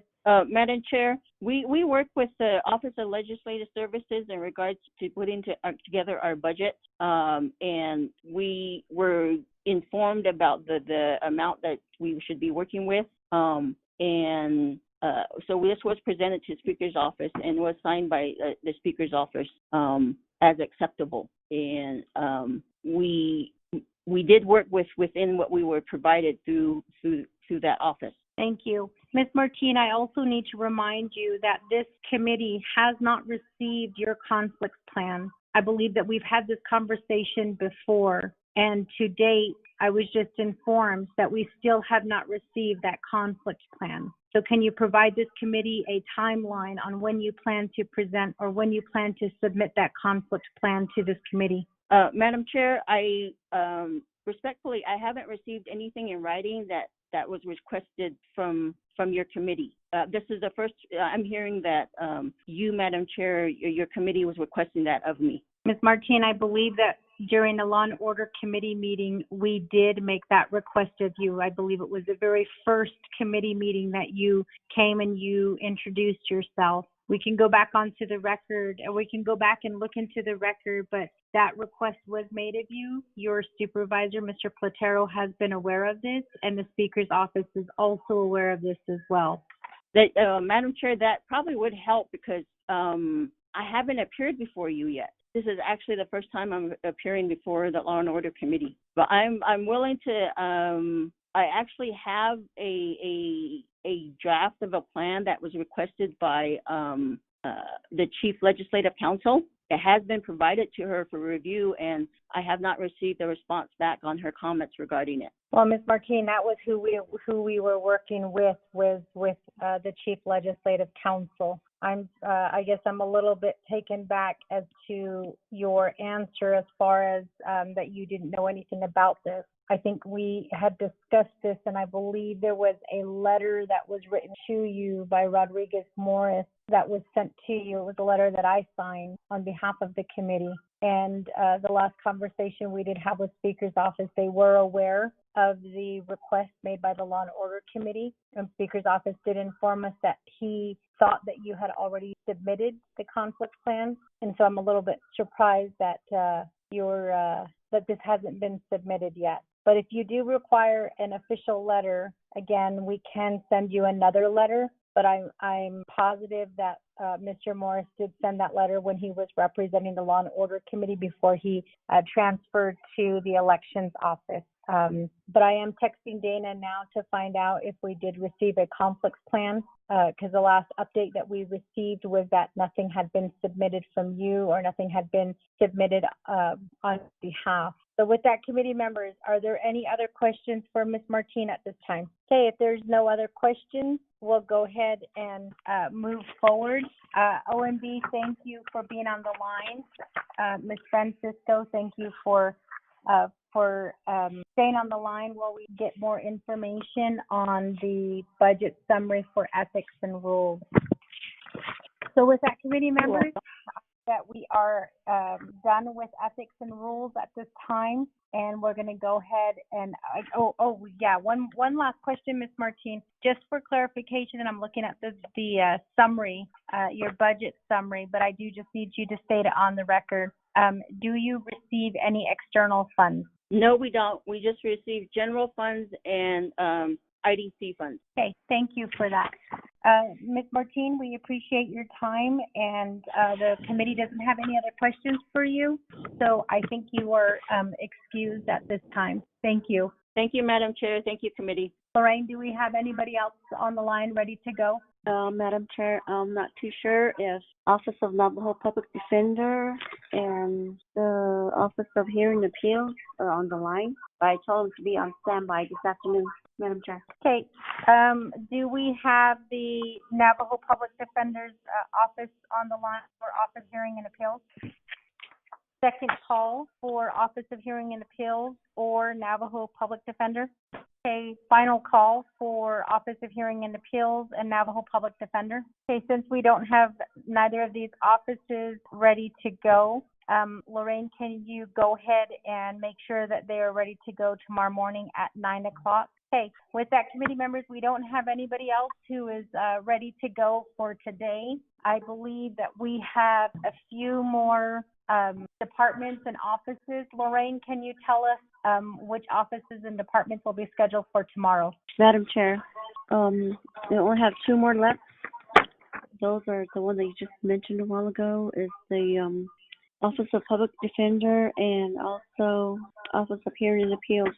Those are the only 2 that are left, Madam Chair. Okay, thank you for that, Lorraine. Let's go ahead and let's schedule Department of Justice for tomorrow afternoon. And then I believe after we get Office of Hearing and Appeals, Navajo Public Defender, and then Department of Justice, we'll only have Department of Public Safety to present before the committee on Thursday morning, which I do have to say, Lorraine, I'm a little bit confused because I think we have a Navikiaskit scheduled for Thursday. Is that correct? I think so, yeah. I think they're scheduled. In the middle of budget session? Mm-hmm. Yeah, I think they Okay, are. so let's go ahead and let's figure out what's going to be going on Thursday. We might have to call Department of Public Safety before us, probably on Friday morning, which means that our LOC meeting where the legislation is read into the record and where we take a vote on this legislation, we probably will have to push that back,